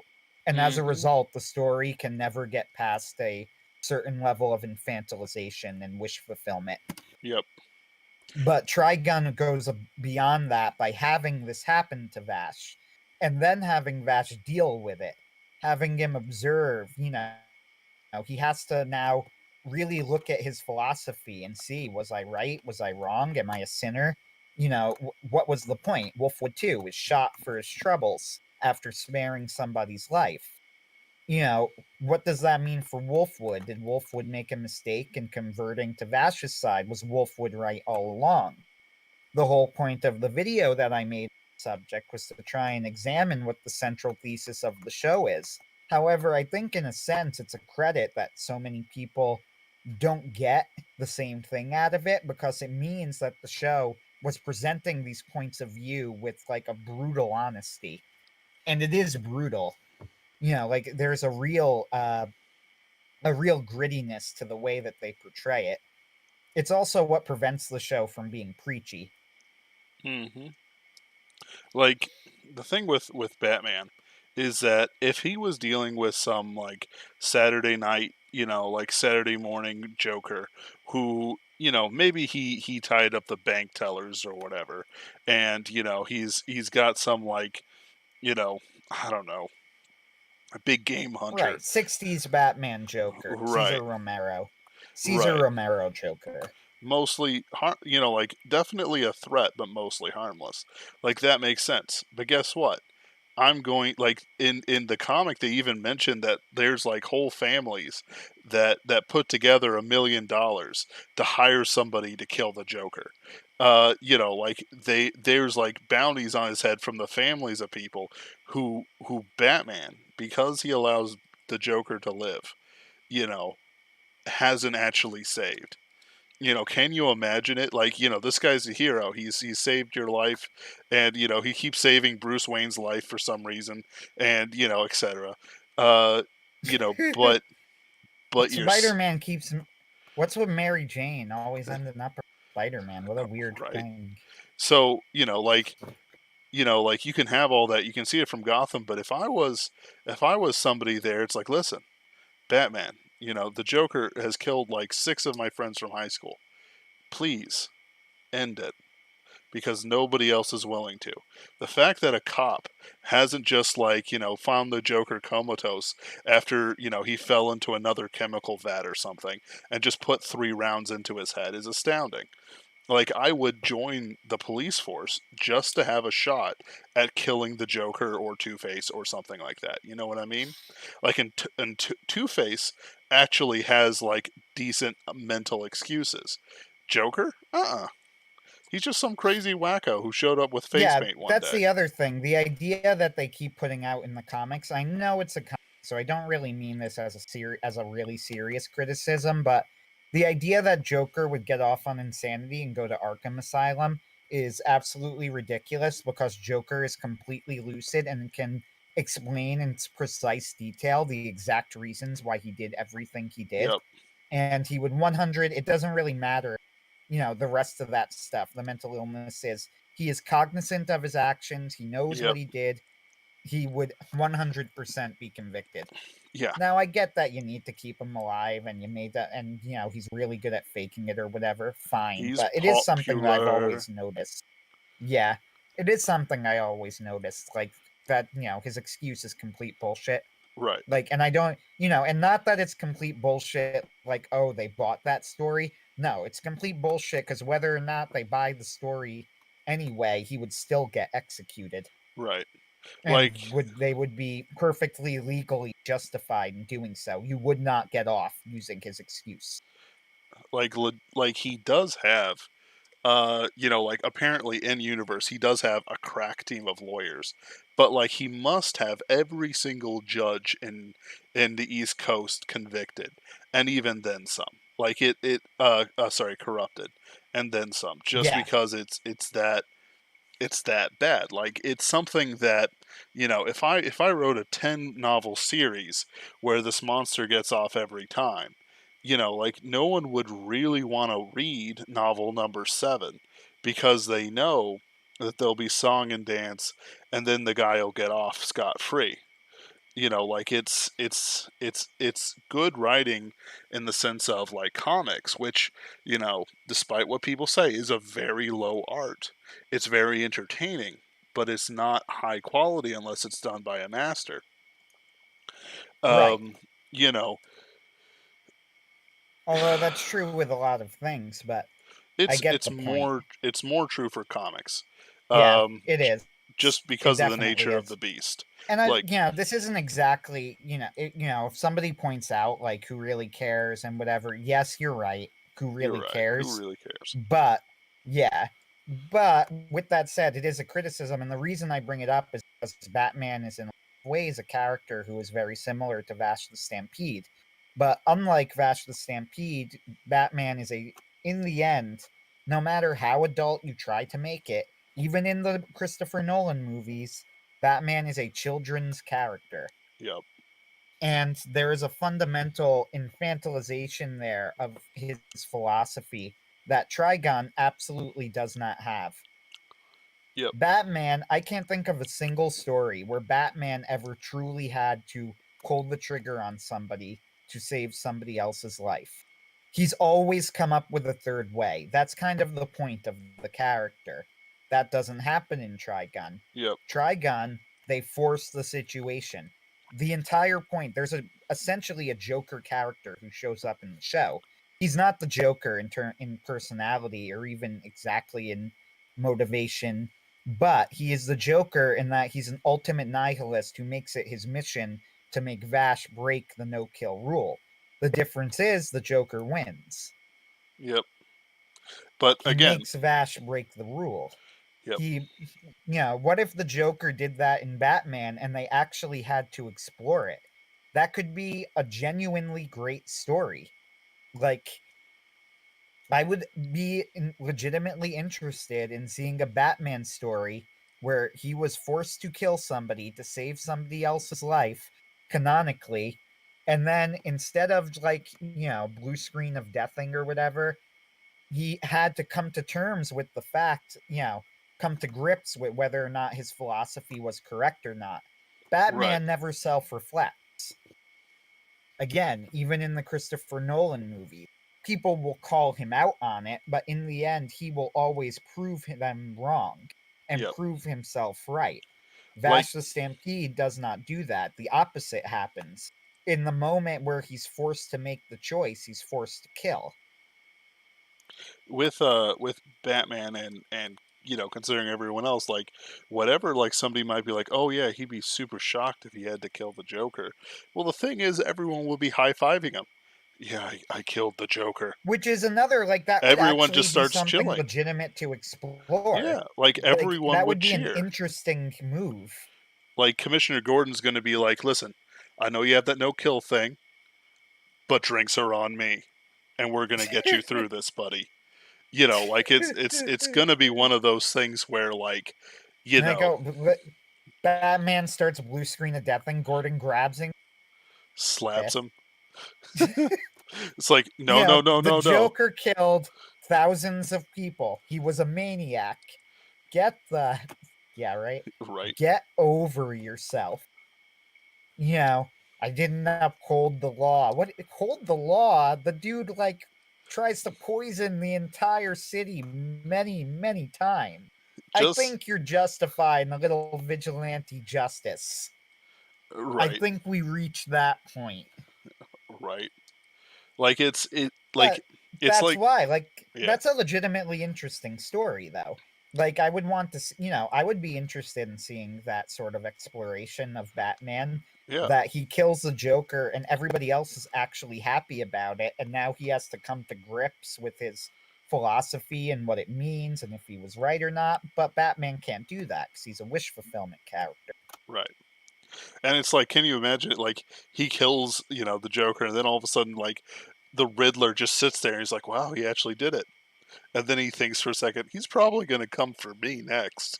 And he takes off the mask. Like, like what would Two Face, say about that? What would these characters, how would their interactions with Batman change? You know, you know, nobody can say the Joker was good. He's basically the ultimate evil. Like if Satan dies, as impossible as that may be, who would truly mourn Satan? In the great book, Iron Chamber of Memory, there's a scene where uh, a treasonous harpy character betrays the good best friend character, leading to his death, and she weeps over him because she found love in her heart through his sacrifice. And so the demon prince, this lord of vampires, stands there in the middle of celebrations, biting his tongue because he knows that nobody is going to weep for him like that when he dies. Instead, everyone's going to celebrate. And he hates everyone for it because he's old and Right. cruel. It's like when you have somebody who's a villain, you know, when they die, like when Epstein died, nobody mourned Epstein. Everyone knew what he was about and what his sins were. You can't then say well, we should never kill. Well, what if it's your daughter next, or the next school bus that the Joker hijacks to blow up next to an Right. orphanage? That's the question, and that's the question again that, Trigun versus Batman. Trigun Mm-hmm. genuinely explores this question. Yep. Batman pretends to explore this question, but There's Trigun makes you look at it. Like you have to stare at it. This is what this means. This yep. is what he's doing. There's a Wolfwood too. Wolfwood kills bad people to save good people. You do the same thing with Wolfwood. This is what killing people to save people means. This yep. is what it does to you. This is what it does to society. Like, you look at both of them and you have to make your choice. And Vash the Stampede has to make his choice too by the end of the story. Yep. He has to decide, what do I do? And the proper way to understand Trigun is to understand that the creator was one of the only Catholics in the entirety of the island of Japan, and he somehow made a popular manga that was turned into an anime that didn't do anything at all in Japan, but made it big enough in the States to justify a movie. This is all real. Look that up. Uh, It's not that bad, it actually. did, yeah, it did. It actually did terrible in Japan, did very well, but in America, it got like a cult following, and it eventually did well enough that years later, I think the mangaka wrote the movie too. Naito actually wrote Badlands Rumble, Mm-hmm. which deserves to exist for the title alone, because I love that title. Badlands Rumble. Right. Damn though. Damn. But Cojones on him. just the name. I love that name, but whatever. Yep. The point I'm making here is, there's a spirituality at the heart of this. They're not just Yep. exploring it from a practical perspective, it's also exploring what it does to the souls of the people involved. What Right. does this mean for the soul of Vash the Stampede? That Wolfwood believes he has to go into this situation.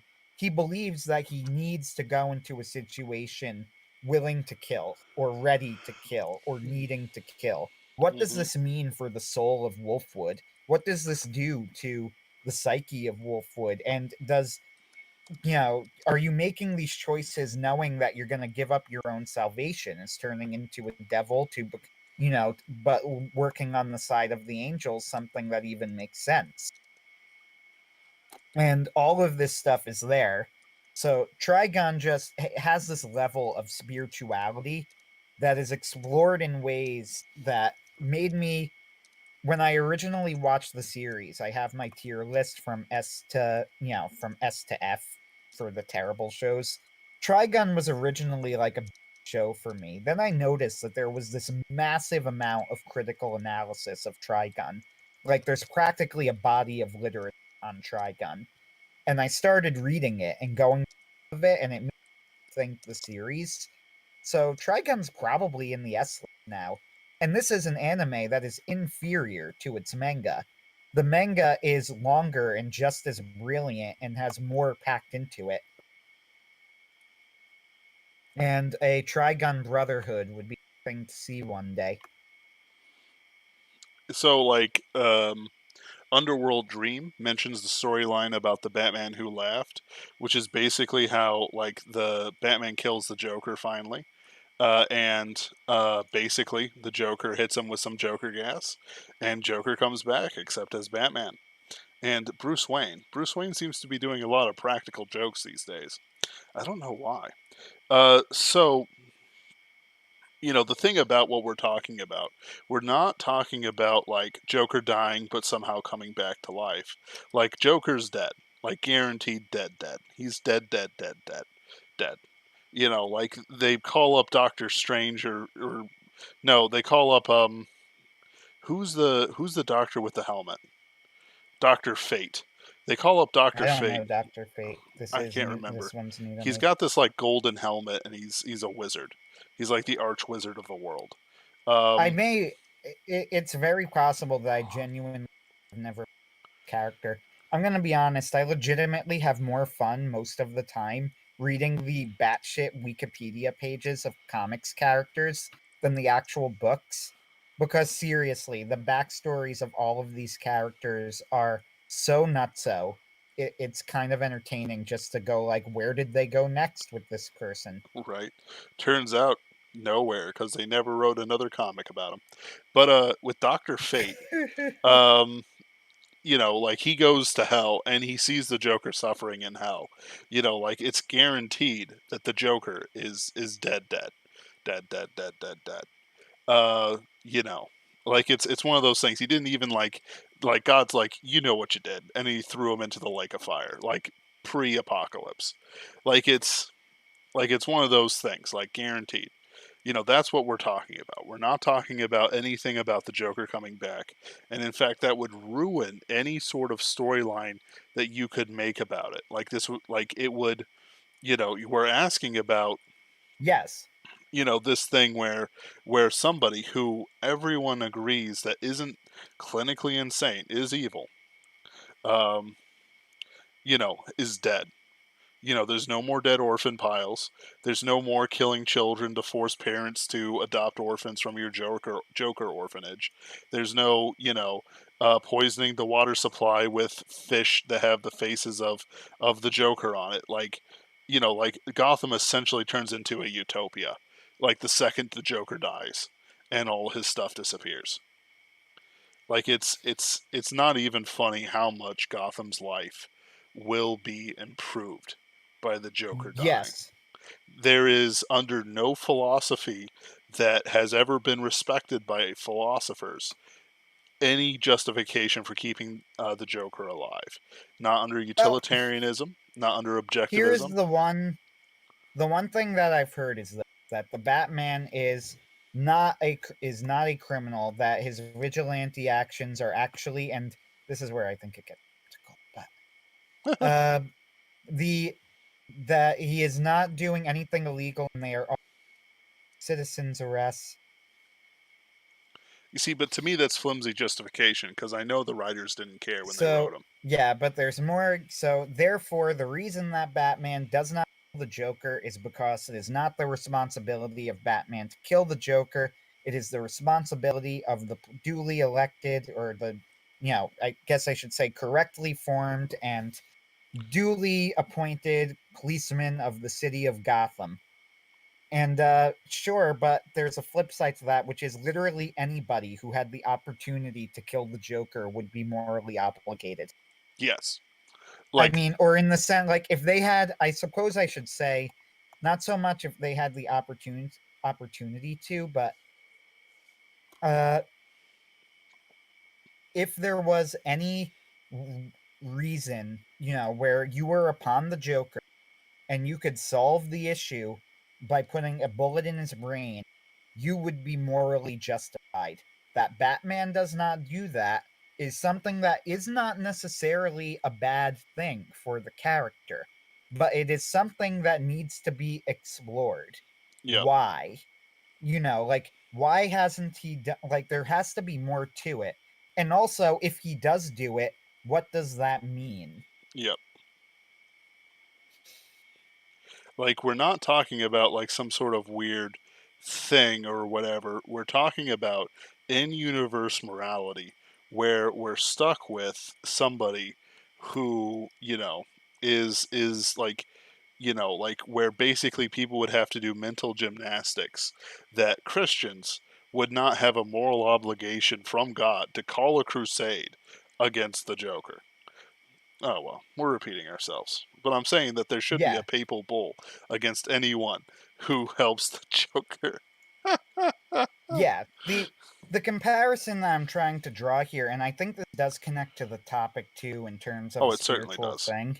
That's the other idea behind Batman is there's no spiritual dimension to the struggle whatsoever. Hmm. There's a faux spiritual dimension where there are gods and demons and things, but there's no true grappling with spirituality.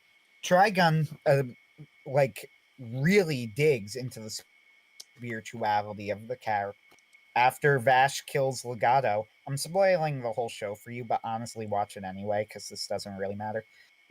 If I spoil it, Digibro's right. Spoilers don't matter. Tell your kids. Anyway, Luke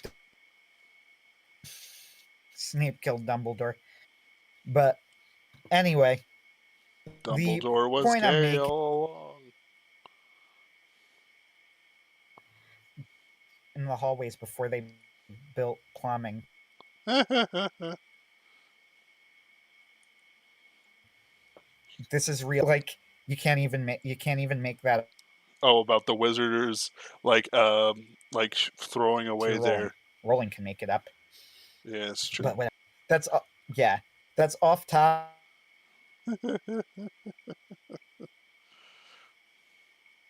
But it is a topic that is completely batshit, and it is seriously like with complete seriousness. Plumbing, they just shit in the evil people used to just shit where they stood. Like, before the invention of plumbing, did people just go in their house? But I don't know. Deep they thoughts. Yeah, they had a shower chamber thoughts. pot. They had a chamber pot. And they used the chamber pot in some. Chamber of Secrets. Exactly. The chamber pot of secrets. But anyway, the the point is that Trigun goes into into that idea of spirituality where it's not even just about what it does to the whether you should do this or shouldn't do this. It's about examining on a this does to the souls of people involved. Like Wolfwood going into every situation with this idea that in order to protect good people, you have to kill bad people. There's another dimension to this question of what does this do to you when you go through life attitude when you kill so many people even if you think you're doing the right thing if this is your if this is how you like what is that how does that change you how does that change your soul Yep. and then the flip side is Vash as well. Vash goes through the world thinking that you can never, ever, ever kill anyone. So what happens when you have to? Like, and what happens when you realize you have to? Right. You when you hit that moment where you have to say, "Wow, I can't save everyone." Like I have to kill this person or innocent people will die. I'm not omnipotent. What Right. does that do to your soul? What does that do to the breaking down of your pride to, you know, having you see the weakness, and then you look at your own weakness and have to see the necessity of salvation, but also the how it's futile for you to try and earn it. Nobody can earn it, but you need that salvation anyway. How do you get it? How do Right. you overcome this? All of these questions that, again, Batman is a kid's comic, but there's a flip side here where he's a kid's comic that people pretend is an adult comic. Hmm. It's not. Trigun is an adult comic. Christopher Nolan's movies are good. I enjoy The Dark Knight, but he simply does not grapple questions of this magnitude, Hmm. and he does not, and that isn't in itself a bad thing, but it is something that it's just always going to be missing. People who call the Batman stories like these great adult stories, it's just really not true because the adult type of Batman story exists. The one exploring those issues exists. Trigun, give it a shot. Yep. And I want to say that like with the Dark Knight, like unless the Joker specifically told like morally ambiguous atheists or something nonsensical like that, like basically there'd be a priest or something there that would go, "Listen, guys, I'm not about to damn everyone's souls while I've got a shot." So he basically takes it and throws it overboard. Like, or some pastor You or know, just like some layman. Like, it doesn't matter. But it would be one of come to those. think of it, Mhm.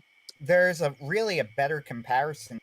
Daredevil, who has the same no kill as Batman, who comes from it, also from an explicitly Catholic perspective. But again, in the end, and by the way, Daredevil Born Again by Frank Miller is a masterpiece and should be read by and is a comic that absolutely should be read by anybody who enjoys either manga.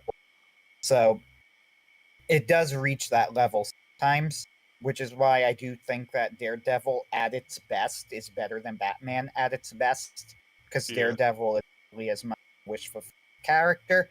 But even like the Daredevil show doesn't grapple as Batman, because once again, Daredevil's whole thing is you never kill, you never kill, you never kill. Well, Daredevil never has to kill. Like Yep. he never does kill. He's in situations where he has to decide if he should kill or not. He has the kingpin. He needs to say, will I kill the kingpin or will I not kill the kingpin? But he never has to kill the kingpin. Yep. The Punisher tries to set up the situation in front of Daredevil. He ties Daredevil up and says, "This guy is a criminal. Either shoot him, or I'm going to shoot this innocent person because I want you to realize that your philosophy is messed up."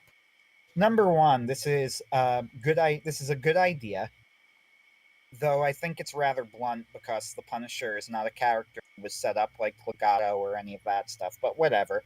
Let's be fair here. It's a good idea, but Daredevil doesn't actually have to do it. And it's also something where you kind of know as watching the scene that he's somehow going to get out of it because they're just not going to make Matt Murdock do that in episode 2 of season 2. So it doesn't really ring true in a sense. Yep. And it's just a So whole bunch of things sort of gathering together to interfere with the story that they want to write. Like, sure, like Batman is a kid's it's a thing, good story. but Like I it's thought that the Punisher section of Daredevil was very Batman esque. It was the ending was literally the ending of Dark Knight. Like I'm not even kidding. The policeman goes up to him. Daredevil says, "Tell them I'm the villain, because that'll make you guys look better." Like I was watching it and I went, "Come on, that's just the Dark Knight." right. I'm You're like, just a he's Christopher, already Batman enough. Like right? you need to Batman it up more. Whatever. It was good. I like the Punisher sections of season 2, and it's true that they at least had that scene, which is Hmm. good. That's a start. They explored it, but Daredevil gets out of it. And in season 3, once again, which is the best season of the show and is actually legitimately really good. I would recommend it if Netflix wasn't evil. So free trial spam your Netflix and give it a shot. Uh, but don't pay. Don't give them money. Don't give money to people Oh, who hate you. Free trial spam and give it a shot. right. Anyway, Daredevil season 3 is actually legitimately really good. I genuinely think that there are moments where it's a great show, but it's still not as nearly as good as Trigun because once again, Daredevil is brought to these really low points and they have to make a decision of, oh, should I kill or should I not kill? But what's the answer going to be? Are you really going to turn Daredevil into a villain? Like what what the real question is, if I have to kill, will I do it? Like not, is it a good idea for the Kingpin to be dead? That's a different message. That's a different idea or whatever. Is it a good idea to cold-bloodedly pull the trigger on this guy's head? That's a different question. The correct question here is the Kingpin is holding a gun to a guy's head, his finger on the trigger. You cannot stop him from pulling that trigger without putting a bullet in his brain. What do you do, Matt Murray? You, a Catholic, in this scenario, who has dedicated your life, but you have the one rule that you don't kill, you'll beat the crap out of people, but you kill them. And that's the other problem, by the way, with characters. Batman and Daredevil are possible characters in that they get out of situations because they're acting in ways that people simply can't act. Trigun, however, again addresses this by adding the character Wolfwood. Wolfwood is a regular human, and he is insulted by the idea that Vash thinks that they should be following his velocity when Vash is essentially a superhuman and he's just a guy with a gun. But do you see that in Daredevil? No, not really. These people beat the crap out of other people, but just, they're going to be fine. They'll be Yep. okay because they didn't actually kill them. Which, like, you're going to tell me that some of those people that Batman knocked the hell out and dropped off of buildings did not suffer permanent brain damage. Of Right. course they did. And is this less, now it's no longer morally ambiguous because there's actually a thing in Daredevil where someone he drops in a dumpster ends up in a coma, and Matt's just kind of like, oh well, but Matt won't kill people. And it's kind of a cool scene because it's badass and whatever, but the other thing is, like, is anybody going to address the fact that, like, it's okay to put people in comas with severe brain damage, but killing them is a step too far? Like, you Like, really think somebody's paying to keep him on life support long enough to come out of the coma? No. Like No. he comes out, he ends up coming out of because apparently he just got lucky, you know. But how are you supposed to know this? Are you a doctor? And even if you were, like, is that really your code here? You know, hey, I will cut off your like. Where does it end? Are you like, okay, I'm just gonna start cutting off fingers one by one, but don't worry, you'll live. No, you're one. You have no limbs. You alive? Wow, Hey, you're fingerless blind. Joe. Like, I guess we're gonna start chopping off wrist bones. We're just gonna call you Tongueless Joe from now on. Can't even say you don't want to because you'll have no tongue. Right. Uh, yeah, it's these questions too that it's kind of like, and that's where Wolfwood in the Trigun anime comes in. He's like, Vash, you have superhuman reflexes and can literally dodge bullets. You also have the ability to shoot with such pinpoint accuracy. You can knock things out of people's hands and make outlines around them. Other people cannot do that, and you're telling me I am doing something wrong by killing people. Like, how do you judge me on your standard? Wolfwood is correct. This is a legitimately good point. It is a fair objection. Or if he's not correct, at the very least, he's understandable. It makes sense. This is a question that you have to ask. Nobody asked this of Batman. Nobody asked this of Matt Murdock. All right. So we've been But talking about this stuff for quite some time, and it's about time for me to leave. So, just to summarize, the spirituality in anime answers questions that often crop up in the course of the storylines that they create. Whereas in other pieces of work, whether anime or not, nobody really worries about the actual distinction. Oftentimes, they leave big gaping holes where where spiritual answers that legitimately need to be asked and answered, are. So, in the case that we talked about with Trigun, um, whatever the excuse me, wow, I just died real fast. Excuse me. Whatever the problems with the series, if there are any, the spiritual side of things is answered through its characters, such that we're satisfied that there is a morality that people are following, and a right and wrong that can be understood. That isn't just don't kill people, okay? Or, the power of friendship overcomes all ills, or anything else like that. Um, but it's an important subject to talk about, just because it's like we don't escape our spirituality, nor do we escape, um, the various parts of ourselves that we dislike. We need that spiritual nature to make ourselves better, and we do it yes, through Christ. And the issue is that a lot of anime neglects the spiritual angle of this because of the perspective of the Japanese. Mm-hmm. And worst case scenario, you get nonsense shield hero. Yep. Which I doesn't will even. say, here's my one last thing to end things. If Trigon is the best at handling this, and it absolutely is, the second best anime at handling spirituality is Haibane Renmei, which we did not discuss. So that is my recommendation to all five of who came throughout the process. We had All 8 of the people at people who times. ended up watching this, that is my second those are my two recommendations. If you want to see good portrayals of spirituality in anime, watch Trigun first, Hibine Renmei second, and a fairly distant third, Blood Blockade Battlefront, which is also by the creator of Trigun, and it does have a real Christian center to it, but it's much more subtle. Yep. And it's, like we've lost some people and we've lost a like or two, but it's I will be watching Hanabe Renmei over the weekend, and for you, Anthony, I want you to watch Keijo. I've been avoiding. You've recommended before, and I said I won't do it, but fine.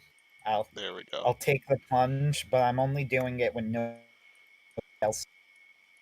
This is That's gonna be my otaku moment. Your this mom is walks in the room, and you go, "You don't get it, mom. This is art." this is a sports anime, okay? Yeah, this is She, a sports anime. she has to hike up her bikini all the way up because it powers her up. Mom, you don't get it. There is good writing in this. There is much to analyze about the breast show. That and I'm gonna become that person, and I've always tried to avoid it, be sneak around it, but I'm gonna be that person. I'm gonna be that anime fan, and I'm doing this for the show. Yep. That I thank you for your sacrifice. All right, guys. Thank you I'm for gonna come joining. back, and I'm just gonna be like, okay, fine. All right, guys. Thank you for joining us. We kind of got on a treadmill because it's like, yeah, so it's probably one of the most important things in our lives. But I'm always grateful for you guys to show up and watch it. Be sure to check out Anthony's video on Trigun, which is the previous Yes. video to this. And if you have any comments on it, that'd be real great. Have a good one. Yep.